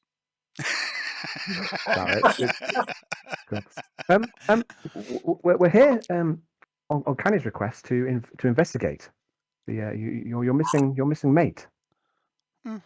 Yeah, oh, that's jolly nice of you. Do you have anything? We need some genetic matter to do some scans to upload them to my server skulls. We need to do a search for her, so we need any images of her, any genetic material, anything that may be of use. Images? I mean, I don't have any images of her, but I can. Yeah, hang on, wait here. And the wings come up, and he leaps out over the chasm, and he begins to soar, and he spirals up and up to the opposite side of this chasm, maybe 40, 50 meters away, and you see him alight on a small ledge and disappear into a dark recess in the cave. And after a minute or so, he comes back out, and he swoops back down to you, and he lands incredibly gracefully. But at the last second, just before he lands, you see one of his wings twitches a bit, like there's something a bit wrong with it, and he almost stumbles, but he manages to pull off the landing. And he holds out to you a feather, a pure white feather with a faint tip of gold on the edge, and he hands it out to you. This is Millie's. That's perfect. And where did you see her last? Well, I don't really know. Let me think.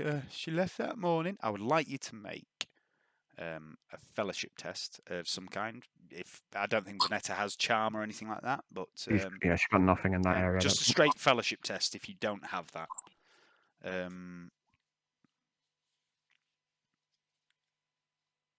Nope. I'll go and I'll try. I've got quite a few fate points, so I'll try one on this because it's probably important. okay, Nope, still failed. okay. Well, He says, "Well, I seen her that morning, and then we hung around for a bit together and did some stuff and normal stuff, and then she went to work, the Carnival doing the show, and then and she just never came home. what show would that? In the big top, she did like an aerial display thing, like flying around and flying through hoops and rings of fire and snatching things and fancy stuff. We used to do a show together, of course, but not no more. I'm very sorry. We missed. Till once we find it, we'll have to make it our business of our shows, and hopefully you fly together again. Glory. I don't think that'll be happening anytime soon. Well, you never know. You got to have a bit of faith in the God Emperor. A lot of things are possible. A lot of things are possible. You've always got to keep your chin up or your beak up. You know what I mean? Yeah. At least you don't have to cross your arms to make the sign of the Aquila. And as you say this, Ferrunus, he just goes and unfurls his wings and goes, "That used to be the end of the show, We'd do that together and we'd be stood next to each other and we'd look at different ways. Oh, wow. Like, I like that. That's a pretty good touch there. That's awesome. Sign of Aquila. And he just holds his wings there for a second. Then eventually they droop back down. And you notice as they come back down, one of them seems to dip a little lower and awkward. And then he puts them back behind himself and they just hang. One of them seems to hang awkwardly compared to the other one. Did she mention that she's planning to go anywhere after going to work at all? Make a fellowship test, Otto. Anything charm, anything like that you want to use, you can. Otherwise, it's just straight fellowship. No. Fail. Okay. She says, well, she was, she was usually fairly late home. She used to help pack up and things like that. But I waited and she just never came home. And I asked around and no one had seen her. They said they saw her do her show and she seemed to be all right, having a good time like she always did when she was flying about. And then that was it. No one's seen her since. You think you know anybody that might from the show that might or from the top or whatever it's called that might actually know or may have seen her, where she went after the show? Well, I suppose any of the performers might have seen her. Really, I didn't go watch the show no more. It was painful for me. Have you injured your wing? Yeah, I had a little incident a couple of years back and damaged it, and I don't fly so good no more. I mean I can manage, but I'm not as good as Millie. I couldn't keep up with her, so she does the show on her own now. It's a shame. I thought your flying was pretty damn impressive. Yeah, I'm all right in a straight line. It's the turns, mate. It's the turns. I drift. There's hoops of fire and that, drift, not good. I can see why. Oh, so you've not asked all the other performers? Well, I don't really go into Carnival that much, and not many of them live here. I think that'd be a good place to start looking then. You got anything else to tell us? Well, Not really, no. I mean, like, she just didn't come home. No, don't you worry. Well, about you've been most that. helpful. You've been most helpful. We're going to go and actually find. We'll see if we can find her for you. We've made it our mission to try and find her as a favour. So we shot for Canny. So we're gonna do that. Don't you worry, my good fella. You just take it easy and just keep thinking positive. You find her, you bring her back. Yeah. I would Well, like. unless she's a member of a Gene Stealer cult, then we won't bring her back then. Yeah. Well, sure. We'll put her down. I would like each of you to make. I'd like each of you to make an awareness test, please. Oh no! Oh no! It's the only thing I've got. Oh God, that's awful. Right, it's like the most aware person. That needed 16. I got 17. Ferrunus. Oh. You notice a Massive couple of failure. things about Horace and the way he acts about this. He seems genuinely distraught about the loss of his mate, but it also seems like he doesn't really understand the idea of finding her or trying to find her. Like he's just been sat here mourning, like he's just given up already. And there's something odd about this to you, like it's not a normal sort of human behavior to you, but at the same time he seems genuinely upset. And you think He's not a normal human, though, is he? he's not a normal human. Definitely is not. Seems to be something a little weird about this situation, but you don't know what it is. But there's definitely something weird. Did she have any enemies? Did she have anybody that might want to do her harm? Enemies? No, everyone loved Millie. Lovely woman, lovely. I love her with all my heart. I've been with her for so long. I can't imagine life. You say without love. her. Sorry, mate, but you said love. That Yeah. implies that she's dead. How would you know that she's dead? That's my fault, Johnny. He didn't say that. He would say, "I love her." Sorry. Yeah. Okay, cool. That's my fault. A slip of the tongue. He was about to become prime.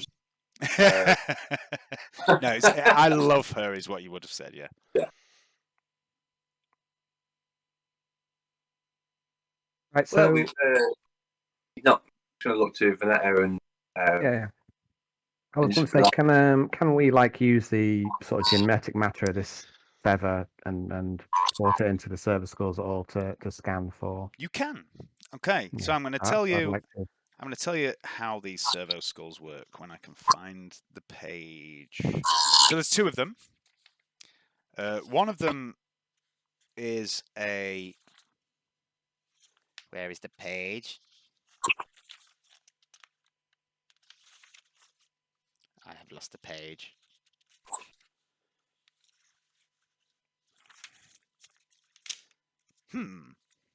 Aha! No. I've definitely got it here because I saw it a minute ago. Ah, there we go. There we go. Right, so one of them is they're both monotask servo skulls. One is simply floating auspex. The second one is a Medicae servo skull. It has a built-in med kit, which you can use like a med kit, and it has its own med use skill. It also has a built-in medical auspex. So you can basically use the medical auspex to analyze the feather if you want, and then feed that information into the other auspex to scan areas and things like that of your choosing as we progress throughout the night. Okay? Do it. Sounds perfect. So if you want to feed the information into this medical auspex from the feather, this would be a Vernetta tech use skill, and it would be a +20.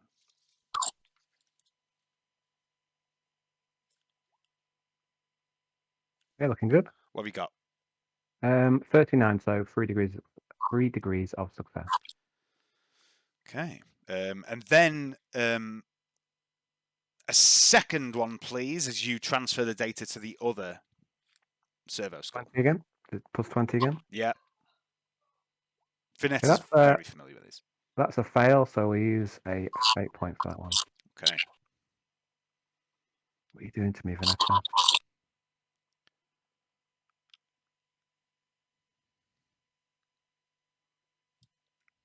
Okay, that's on the second attempt. Would you get a pass? 3 degrees again, pass. 3 again. Okay, so you do this really well. You transfer this data.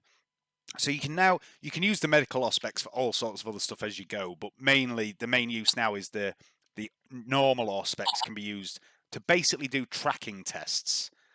It has an awareness of 55. It has concealment, dodge, and silent move skills as well, if you want to use them. I'm not saying you will definitely need to use them. I'm just saying they are options for you if you want to use them. I'd like to scan Ferrunus, please, with the medical aspects. Yeah, sure. You can scan him to check him out. So give me a...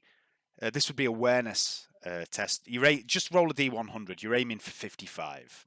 Because this is the awareness of the servo skull. Nope, no good. Okay. You scan Ferrunus. He seems like a pretty fit, healthy young man. He looks pretty good, actually. You're quite pleased with the results that this aspect's skull seems to be working well.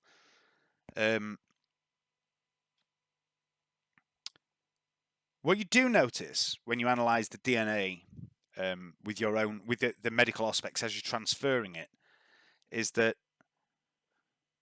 this isn't your area of expertise. You're not a biologist. You're more technical, hardware based, but you do have rudimentary skills that Magos Tusik taught you. What you do notice is you would expect a mutant to have a percentage of human DNA. You know, maybe altered, a few base pairs switched, changed, a few X's and Y's in different places, things like that. This does not have 46 base chromosomes. This creature has 57 pairs. It doesn't take a genius to work out this creature you hunt is not a mutant. It's not a human, even a slight genetic deviation of a human. This is a Xenos. And therefore, you can extrapolate that so is Horace. I would like you to make a willpower test, please, Al. Felroth Gelt. I want to fail it. This might be the first time I might use a fate point to fail a Let's fail.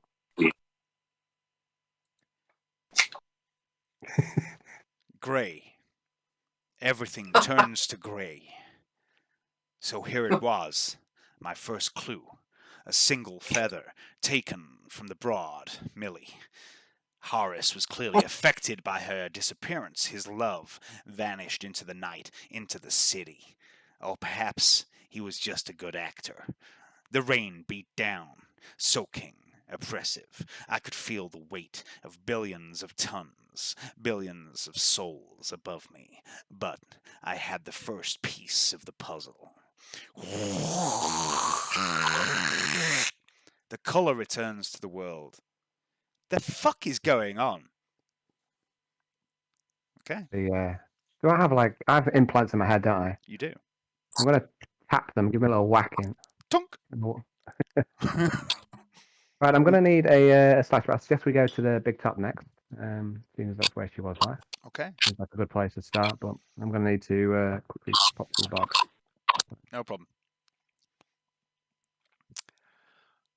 Detective Calamir, a noir story. Xenos, filthy Xenos. Ferrunus wouldn't know. No, I wouldn't. Ferrunus, all the NPC guys, by the way, have been briefed by Mesmeron that this place is full of freaks, mutants, weirdos. Do your best to fit in and get along with them because they are sheltering us. You know, she's basically giving you all that instruction.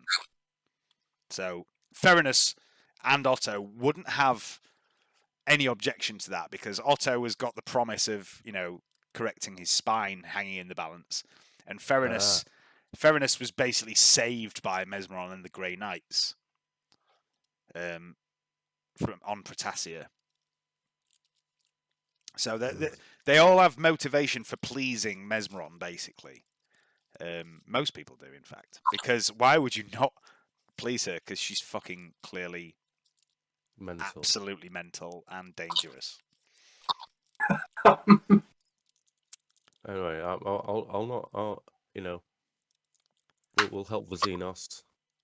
You don't even know it's Xenos. No, I know. I mean, you would probably. Ferrunus would be a bit weirded out by it, definitely. But at the same time, you are under orders to keep orders. To basically, behave while you're here. And the one thing that Ferrunus and Titulos are good at doing is following orders. That's how they've survived as long as they have against some of the weird shit they've seen on Pretasia. The idea of Pretasia was that Felroth Gelt had summoned a Gestalt hive mind of a demon, like basically multiple demonic entities bound together, and they infected a whole planet's population. So it was basically this ultra demon was controlling loads of people simultaneously. And the army that Ferrunus and his brother fought against were basically demonic possessed people, not to the extent of a demon host or anything like that, but they were all being controlled by this demonic Gestalt entity. And basically Mesmeron tried to use the guard to hold off this army while she and the Grey Knights killed the demon. And when she returned, the only survivors were Ferrunus and Titulos. Basically because they're badasses. Yeah. Ah, see. Survived so long. Yeah. And that's what really and then obviously there's some other weirdness going on. Mesmeron's pretty sharp about that sort of stuff.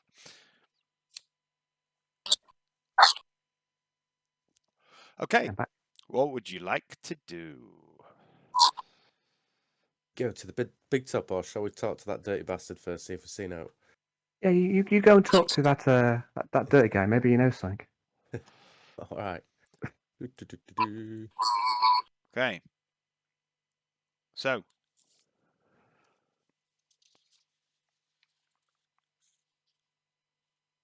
Hello.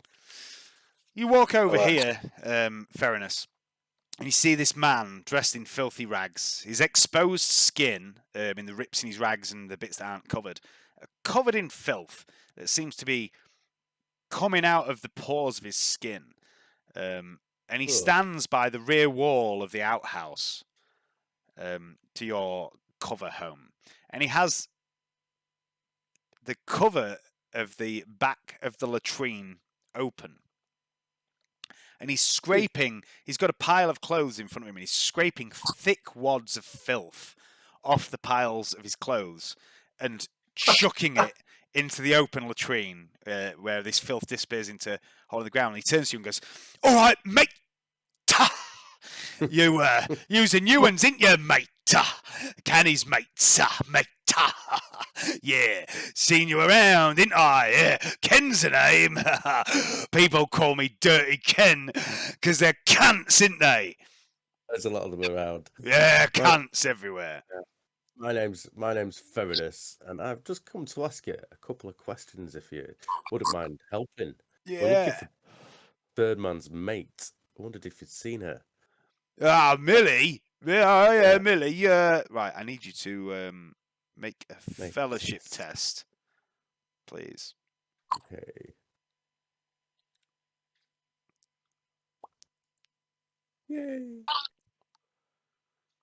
He says, "Oh, yeah, Millie, yeah. Nah, I ain't seen her for a few days, but and I've been watching too. Yeah, because Canny, yeah, he asked me to keep an eye out for people that's snooping around your place, mate. Look, if you see him, Canny, if you see him, tell him there was someone. Yeah, well, it's probably nothing, because, they's friends and everything, mates, mate. But Seraph, yeah, she was dozing around early hours of this morning, just peeking in through the windows and shit. Yeah." thank you, Dirty Ken. Well, yeah. Oh, Millie. Yeah, you wanted to know about Millie. Yeah, right. Well, thing is, right, I ain't seen her yet, like I said, for a few days.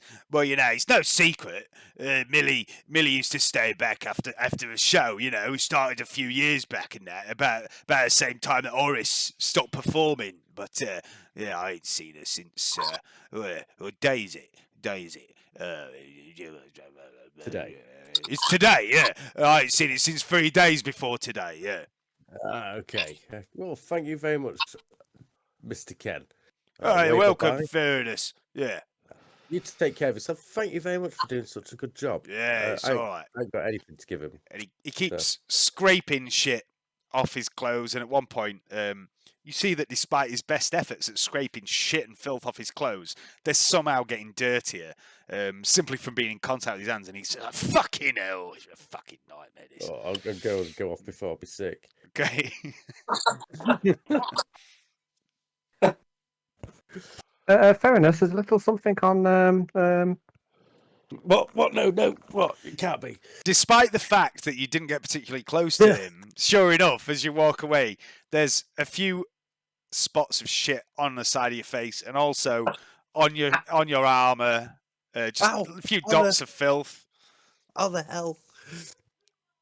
Oh, Ferrunus, you stink. Oh, it was that man. It was that man. What was it? Who was that in? What's he? He's called Dirty Ken. Oh, you're Dirty Ferrunus now. I'm gonna get a bit on my hand and flick it at Otto. So he's got it on him too now. I'll take out a handkerchief. Dust myself. Somehow, even though you wipe it with a handkerchief, you see another spot suddenly appear on your arm, and you're like, "What the fuck?" Yeah. Place hive of filling it. Did he have anything to say about Millie? He says he hasn't seen Millie, but she liked to hang back at the after work a couple of years back since Horace stopped performing, and also he said he'd seen Seraph looking in through the windows this morning. It's interesting. There we go. That's all I got out of him. Shall we go to the big top then? That seems a good idea. To the big top. Okay. So you head down. You head down this little alley that's between sort of. I'm just going to move Otto there so you can see what I mean. Between here, these two buildings, and you hear voices from the building to the south of you as you go. Just soft voices, people talking, and you continue to head through into the carnival. Now I'm just going to change the map for the carnival. Right, so I haven't put the fog of war. Just give me a second. Where is everyone? There's Vernetta. There's Ferrunus. I haven't put the fog of war dynamic lighting on this map because it was too much for ball ache for no fucking gain whatsoever. So let's move you to the carnival. That's not what I meant to click.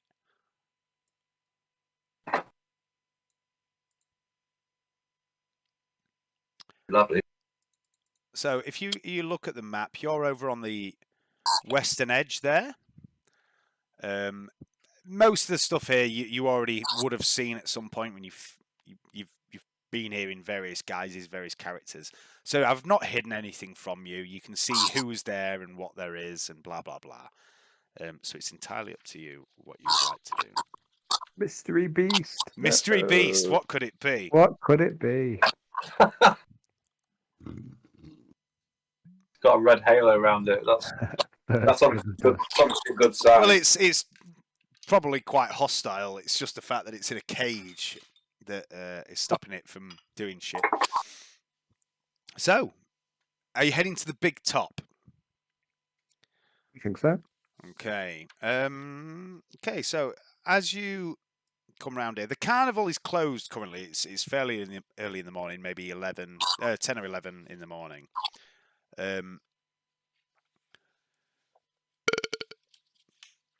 But there are a few people around. As you come past here, There's a few security guards lounging around these tents. Not jacks and strang, but there's a few others. They're fairly well armed. Las guns and swords, things like that. And as you get to about here, you see a few of the staff of these food stalls, these three buildings, the three most right buildings. Can you see the numbers for each building, by the way? Yeah. Yeah. So the buildings are labelled 16, like food stalls, and they're cleaning up and preparing food and things like that for the day. And as you round this corner, the fortune teller's tent, this little tent here, you do spy over by the animal pens an incredibly large woman who kind of makes Canny look small. She seems to be feeding the animals. But in front of the tent, as you approach, you encounter this woman just outside the entrance, and she looks towards you as you step forward. She's quite a large woman again, but not as ridiculous as the woman you can see over by the animal pens. And she looks like she could be heavily pregnant, a swollen belly. And she waddles towards the entrance of the big top, dressed in what looks like a stained Medicaid nurse robe, which barely stretches across her ample frame. And she's carrying a stack of what looks like some medical supplies, bandages, things like that. And she looks towards you and goes, "Oh, hello, you're new? I don't think we've met before." That's a fun way. Oh, hello. We haven't, I don't think. We're friends of Canny. Oh. You know Canny. Canny, yes, I know Canny. Keris is the name. People call me Fat Keris because they're cunts. I'm the nurse here. I look after the carnival sick and the injured. If you ever need me, if you ever need some wounds tending, I'm downstairs usually under the big top. Oh, okay, that's nice. When's the baby due? Oh, any moment, I'm sure. That surprised me. I thought I was going to go badly wrong.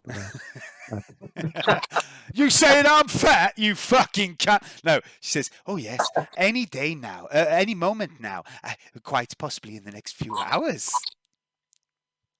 Oh right. Just a question. I don't suppose you've seen Horace the Birdman mate on the night when Millie. all. No. Yeah. She went missing 3 days ago. Yes, so I hear. I knew she went missing a few days ago. It's a great worry and a great mystery to me too. I'd been helping her a little, treating her, and yes, it's a rather strange experience. So I would like Ferrunus to make a fellowship test, please.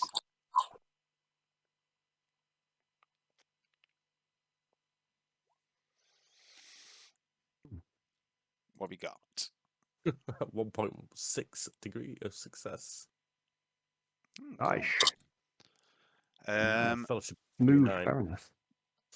Smooth Smooth. Ferrunus. Smooth as butter. She says, "I saw her that night, the last night." She says, she used to stay late, you see. Used to help the security check for stragglers from the patrons of the carnival. You know, do aerial sweeps flying around in the air above the carnival, that sort of thing. So, she was always here late, and I didn't see her that night. I don't know anything about what happened to her, though, if that's what you're wondering. I would like all three of you to make a scrutiny test.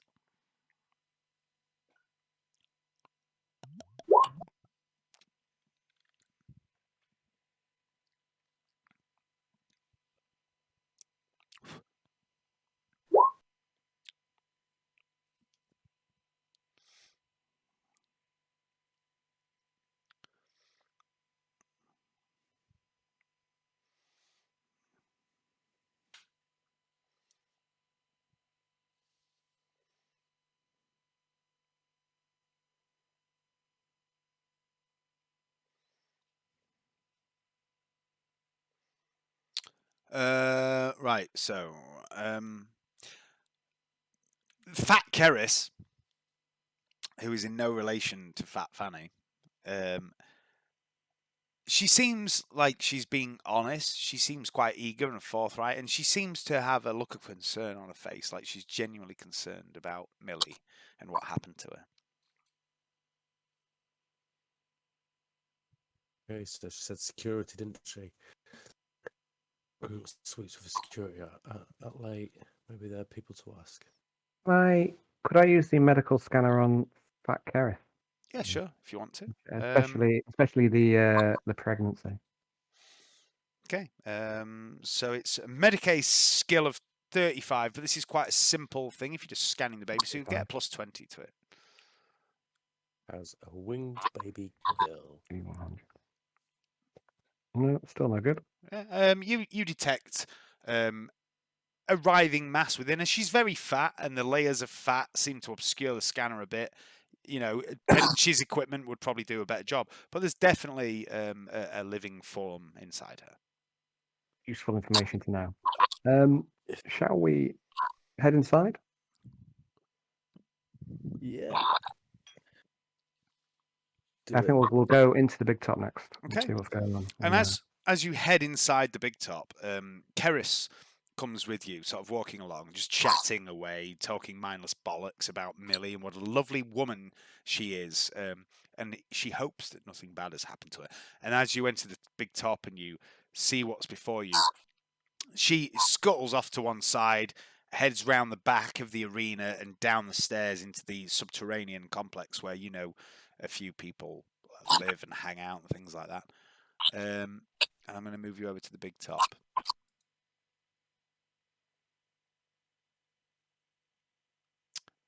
I'm going to put you just there. So, in the big top is mostly empty, save for 2 or 3 carnies who wander around the area, sweeping up rubbish. One of them's touching up paint on the thick wooden fence that surrounds the arena. And at the centre of the tent is this woman with red skin and small pointy horns that jut up from the top of her head. She sees you approaching and she smiles, and as she does, she reveals these oversized incisors, almost like fangs. And she looks you up and down and says, our newest guests, Canny's friends, yes? How very perceptive of you, young lady. I was here the night Canny asked for permission to move your companions into the house. Yes, I saw you. We're just going to look around a bit and run a few scans. It's on Penny's request. Scans? Yes, a few little scans. We're looking for Millie. Have you heard anything about her? Millie. Yes.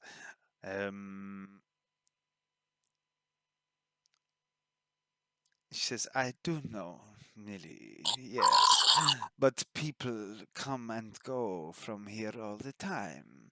Some who leave return, some who come stay. People here are transient, impermanent. Perhaps she grew tired of her mate and his forlorn outlook on life, no? Really? Well, it's certainly possible. We're here to find that out. By all means, scan away. Okay, I'm going to send the service skulls up into the up and around the big top. Okay. Make scrutiny test on what she's saying. Yeah, sure. You can make scrutiny tests whenever you like. You can call for them whenever. And Yeah. it'll be an awareness test. It's you're rolling against 55 basically. Aha! Okay, so Ferrunus. I mean, she's weird. She's clearly a bit weird, but you've got no reason to suspect she's up to anything. Okay. Same with you, Otto. Vernetta, you scan the area. Excuse me. And you do actually detect a couple of traces that match Vernetta's DNA signature. And when you go over and look on the ground, you see there's a couple of white feathers here and there, like only one or two smaller feathers on the floor. Hmm. So she's definitely been here. Right. I'm going to let Otto and Ferrunus know that I Okay. picked up a positive scan here. Mhm. You speak to the weird red. Like, do you know if Millie had any enemy, or anybody that might want to hurt her or do her harm for any? I would like you to make a fellowship test, please, at plus 10 for this.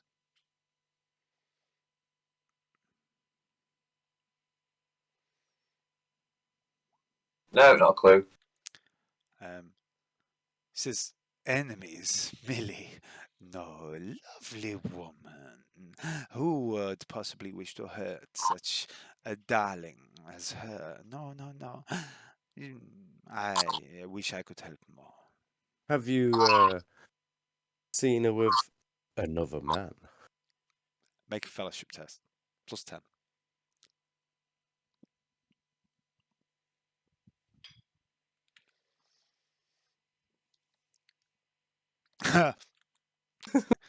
He says, another man.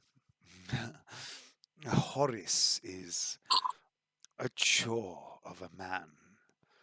He suffers from dark moods and a bleak outlook on life. They were becoming too much for Millie.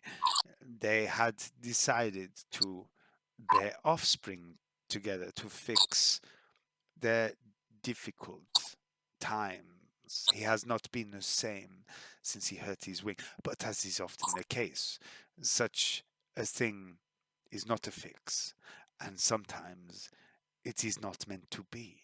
For whatever reason, Millie seemed to be unable to conceive. I found her weeping one night after the show, some time ago, and she confided this to me, that they had been trying for a child. And I told her I understood. I too am unable to bear children. Not that I would wish to, even if I could. Noisy, smelly little things, children.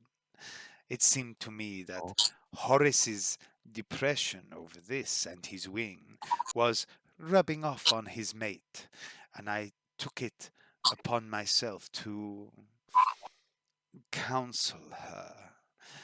We spoke for many hours, over many days. She just needed someone to talk to. I am a very good listener. I realized she needed something to take her mind off her matrimonial difficulties. She needed to unwind and relax, and I showed her how. I must admit, it was a little awkward at first, what with the feathers and all, but she seemed to enjoy herself, and her taste was something unique, sweet. But another man? No. Ah, I see.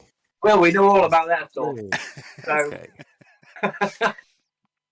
oh, it's yes. Well, we're not here to judge. We're just here to make an investigation.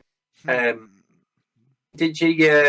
She didn't say that she had you the night of the disappearance. Then did you get a chance to speak to her before the show or after the show? Give any inclination she had plans to leave, or that she planned to go anywhere? Make a fellowship Anything? test. And I would also like all three of you to make an awareness test.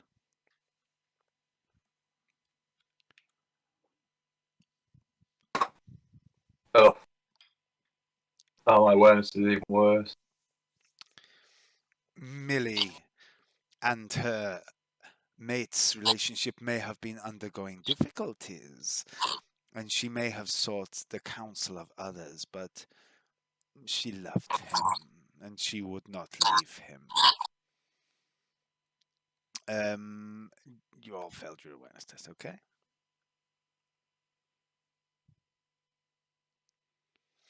Yeah, I think if they're both Xenos, probably the same species, and she's not likely to be able to find someone else too suitable. But Hey.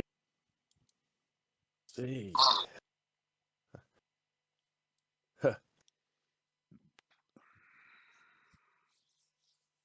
If you were Millie, having got to know her a little bit, if you were Millie and you wanted to go somewhere quiet to reflect and have a bit of time to think things over, besides yourself, obviously, do you think there's anywhere that she'd go? If I were Millie, I would use my gift, and I would soar over the plains of this world and be far from the city. But I am not Millie, and she is not me. Well, that's very helpful. I think we'll go and have a look around. As you wish. Thank you very And much. she turns and starts directing one of the carnies like, no, you fool. Do not paint the red there. I said the white there. The red over there. Are you fucking stupid? And then as Otto's leaving, Passer is like number on a bit of patch. Okay. If you you're passing your comm frequency. Yeah. She takes it. Make a fellowship test. Get a 1. Come on. Amazing. How's the time? No. Okay. She takes it and looks at it and goes, just sticks it down the front of her top. Okay. Well, we'll be on our way, like, And I'll fix her with a little bit of a look, like, you know what I mean? Think about it. You and me. Think. And then She just It was smiles. She smiles and watches you as you go. Like, one eyebrow raised. I don't like her very much. no, I think well, it sounds like she plucked real good. Essential. Her and Millie, eh? That'd be a show to see, wouldn't it?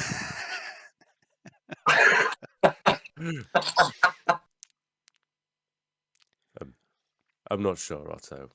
If she looks anything like Horace. Okay, so Does she have a bird head?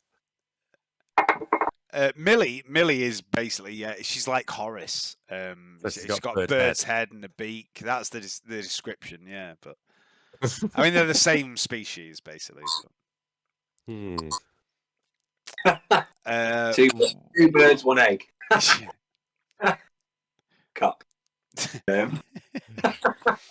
Well, I think we maybe better cluck off and start talk to the security, unless we can talk to some of these carnies. Oh, very good. Very good, Ferrunus. You can talk to the carnies. There. There is also. I'll head out. I'll head outside. I think from here. Okay. There is also, by the way, at the back of this big top, over to the west, there is like a staircase down, which is where like Gaius and everyone went after the fight with Seraph, and some of the carnies live below the big top. That's where you make canny, isn't it? Down Yes. Yeah. Like I think, another subterranean level. Shall we go there first then? Go wherever you like. Well, I'm thinking like, surely somebody would have seen it. Subterranean area. It can't be that extensive, if there was like rooms like that, where people are staying and stuff as well. I don't imagine it stretches very far. That if she was down there, somebody would definitely have seen her. But yeah, it could be worth inquiring about if anybody down there has seen her. I mean, I just don't think that if she was there. So I'll go down like stairs with them guys, but I'd like to send off the Allspecs server score and just send it off.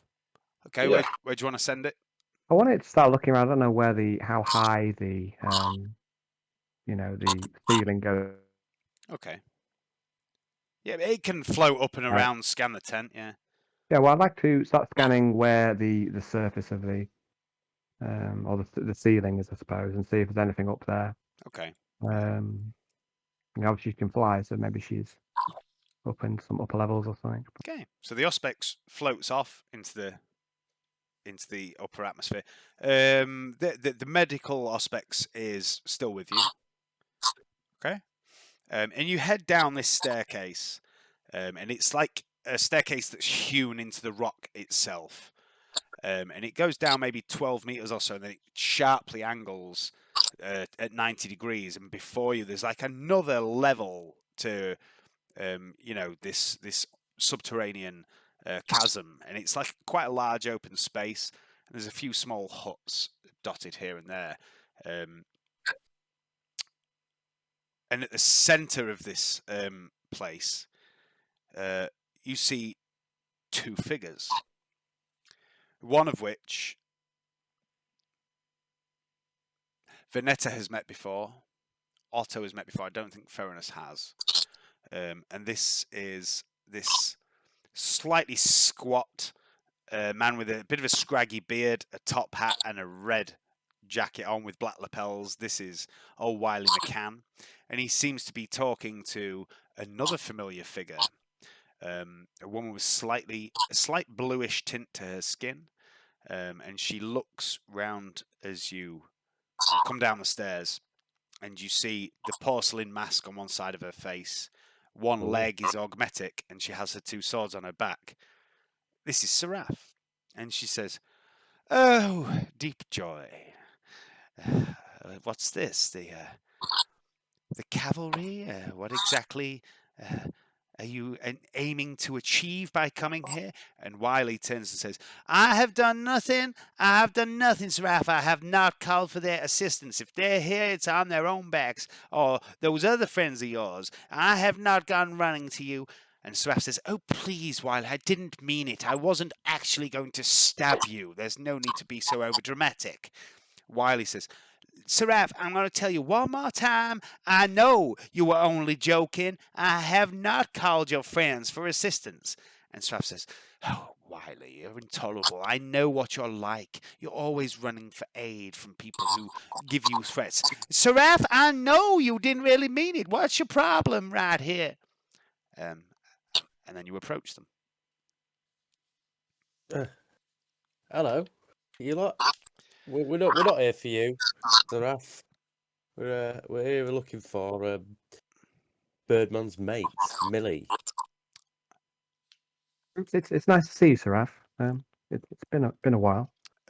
Seraph looks you up and down for a moment, Vernetta, and has, "You too, Miss Calamere. I hope you're doing okay." Yeah, as well as can be expected. Yes, aren't we all? And she looks over at Ferrunus and says, "Millie, yes, missing for a number of days. Wiley, have you actually done anything about Millie being missing?" And Wiley says, "Well, I don't know. I'm not these people's keepers. I don't demand people stay. If she wanted to go, she wanted to leave her depressing husband behind, that's on her." I would like Ferrunus to make a fellowship test, please. Mm-hmm. Nope. Okay.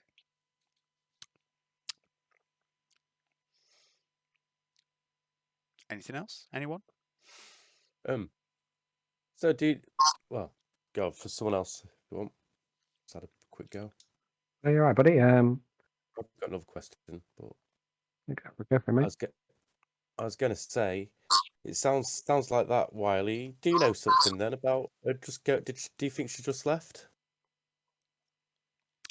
He says, I mean, I know it's possible. People come, people go all the time at the carnival. Not all of them have their oath cogs, betrothed to me like your friend Kenny did. Some of them, they just come here because they want to, and sometimes they decide they had enough and they leave. But usually, yeah, they maybe say, "Oh, I'm going now, Wiley," and I go, "Okay, you take care," and then they leave. But I mean, Millie didn't say nothing that night after she left. Thank you. Did she seem agitated, or did she seem distracted at all? Give me a fellowship test. Oh dear. Apart from you are baiting the bird upstairs.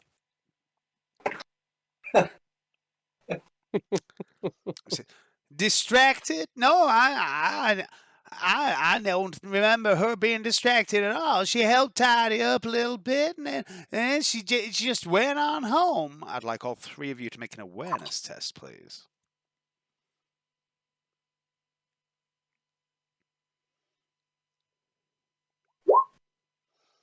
Yay. Hey. Otto and Ferrunus, as Wiley says this, you see Seraph roll her eyes.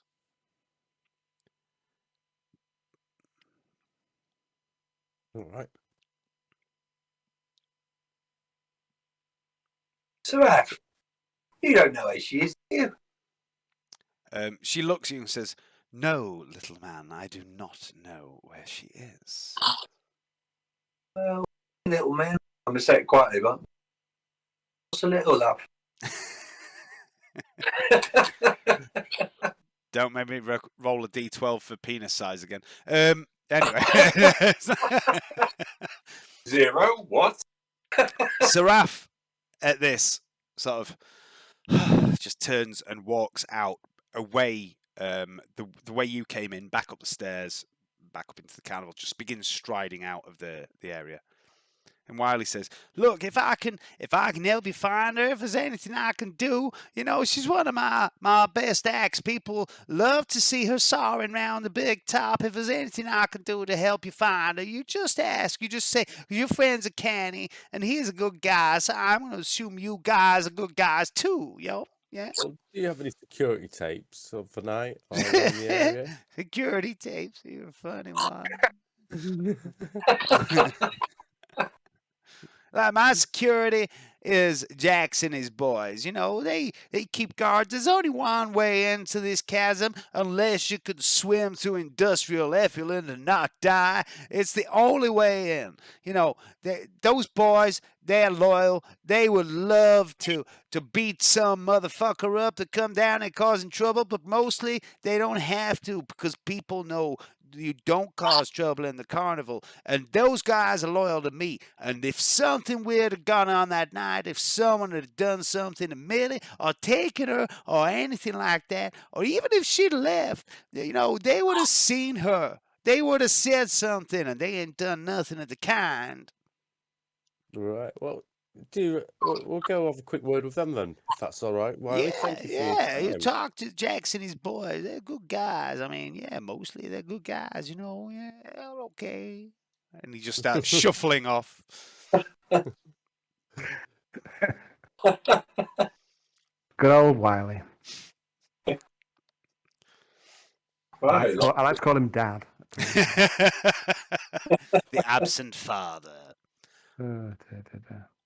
I'm going to need to have a slash, guys. I'm not sure where to go next, but I'd like to get a scan of see if there's any way out for a flyer. Yeah, I'm gonna come back to that when you leave, when you collect the results. I'm gonna go have a piss as well, so be right back. I might as well do the same.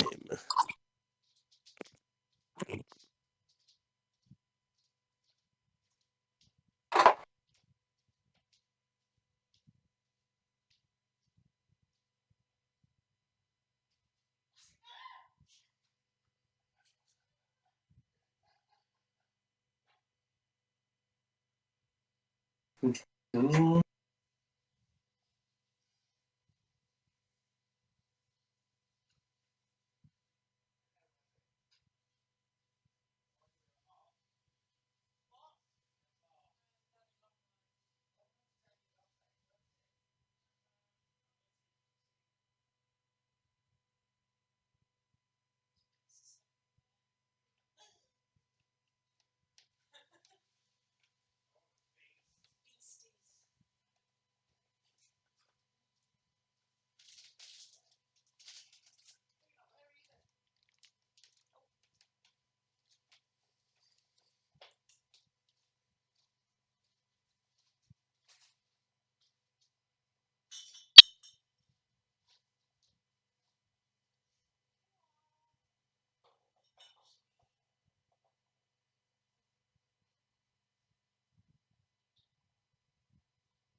zero that. What have I done here? There we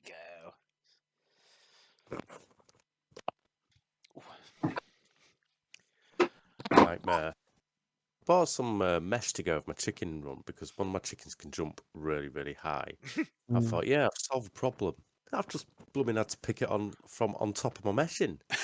It's an What? escape Have you got a artist. mesh? No. When it tries roosting on top of the run instead of going in, because it's a baby, like, or not a baby, it's like an adolescent one. And just they both keep trying to sit on the roof, so I have to put them in at night, and it's a nightmare. Especially when now I've netted it. Are your chickens being cocks? Yes. No, they just don't understand.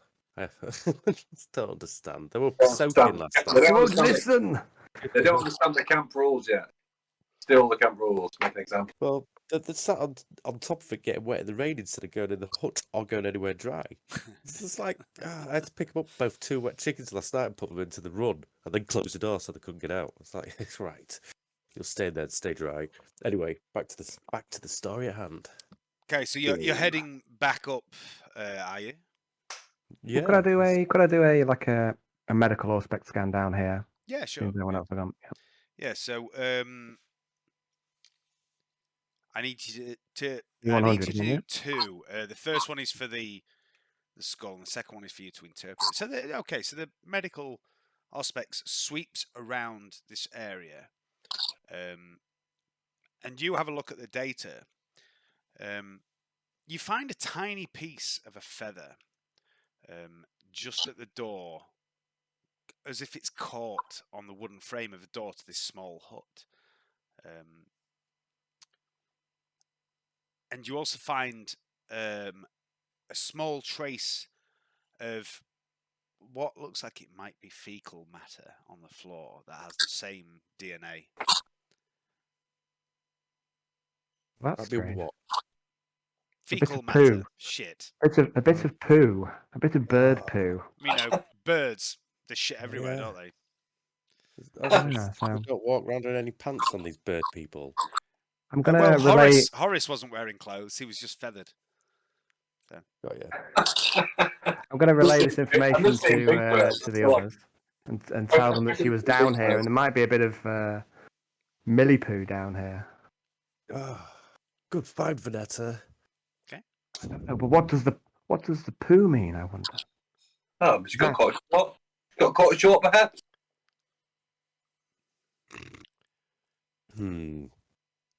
Wiley, while you're looking around, you're performing this scan. He disappears into another one of the small wooden buildings that are in this subterranean cave. And I would like all 3 of you to make an awareness check, please.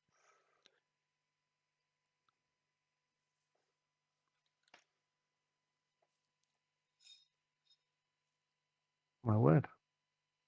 I made my first awareness test. As he goes into this small hut, it's maybe 20 meters or so away. It's only little. It's only like a 5-meter square sort of wooden hut. Vernetta, you just notice him glance briefly over his shoulder at you, and then at the skull, and then he turns away and heads inside. He seemed to be looking back at you for a moment. Oh. Who was that? Wiley. Check out the hut. Suspicious. Right.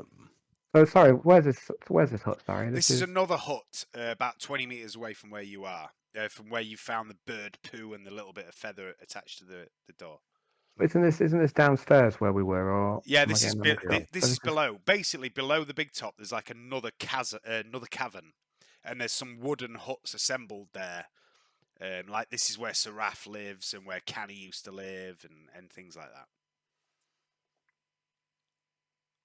Alan's frozen.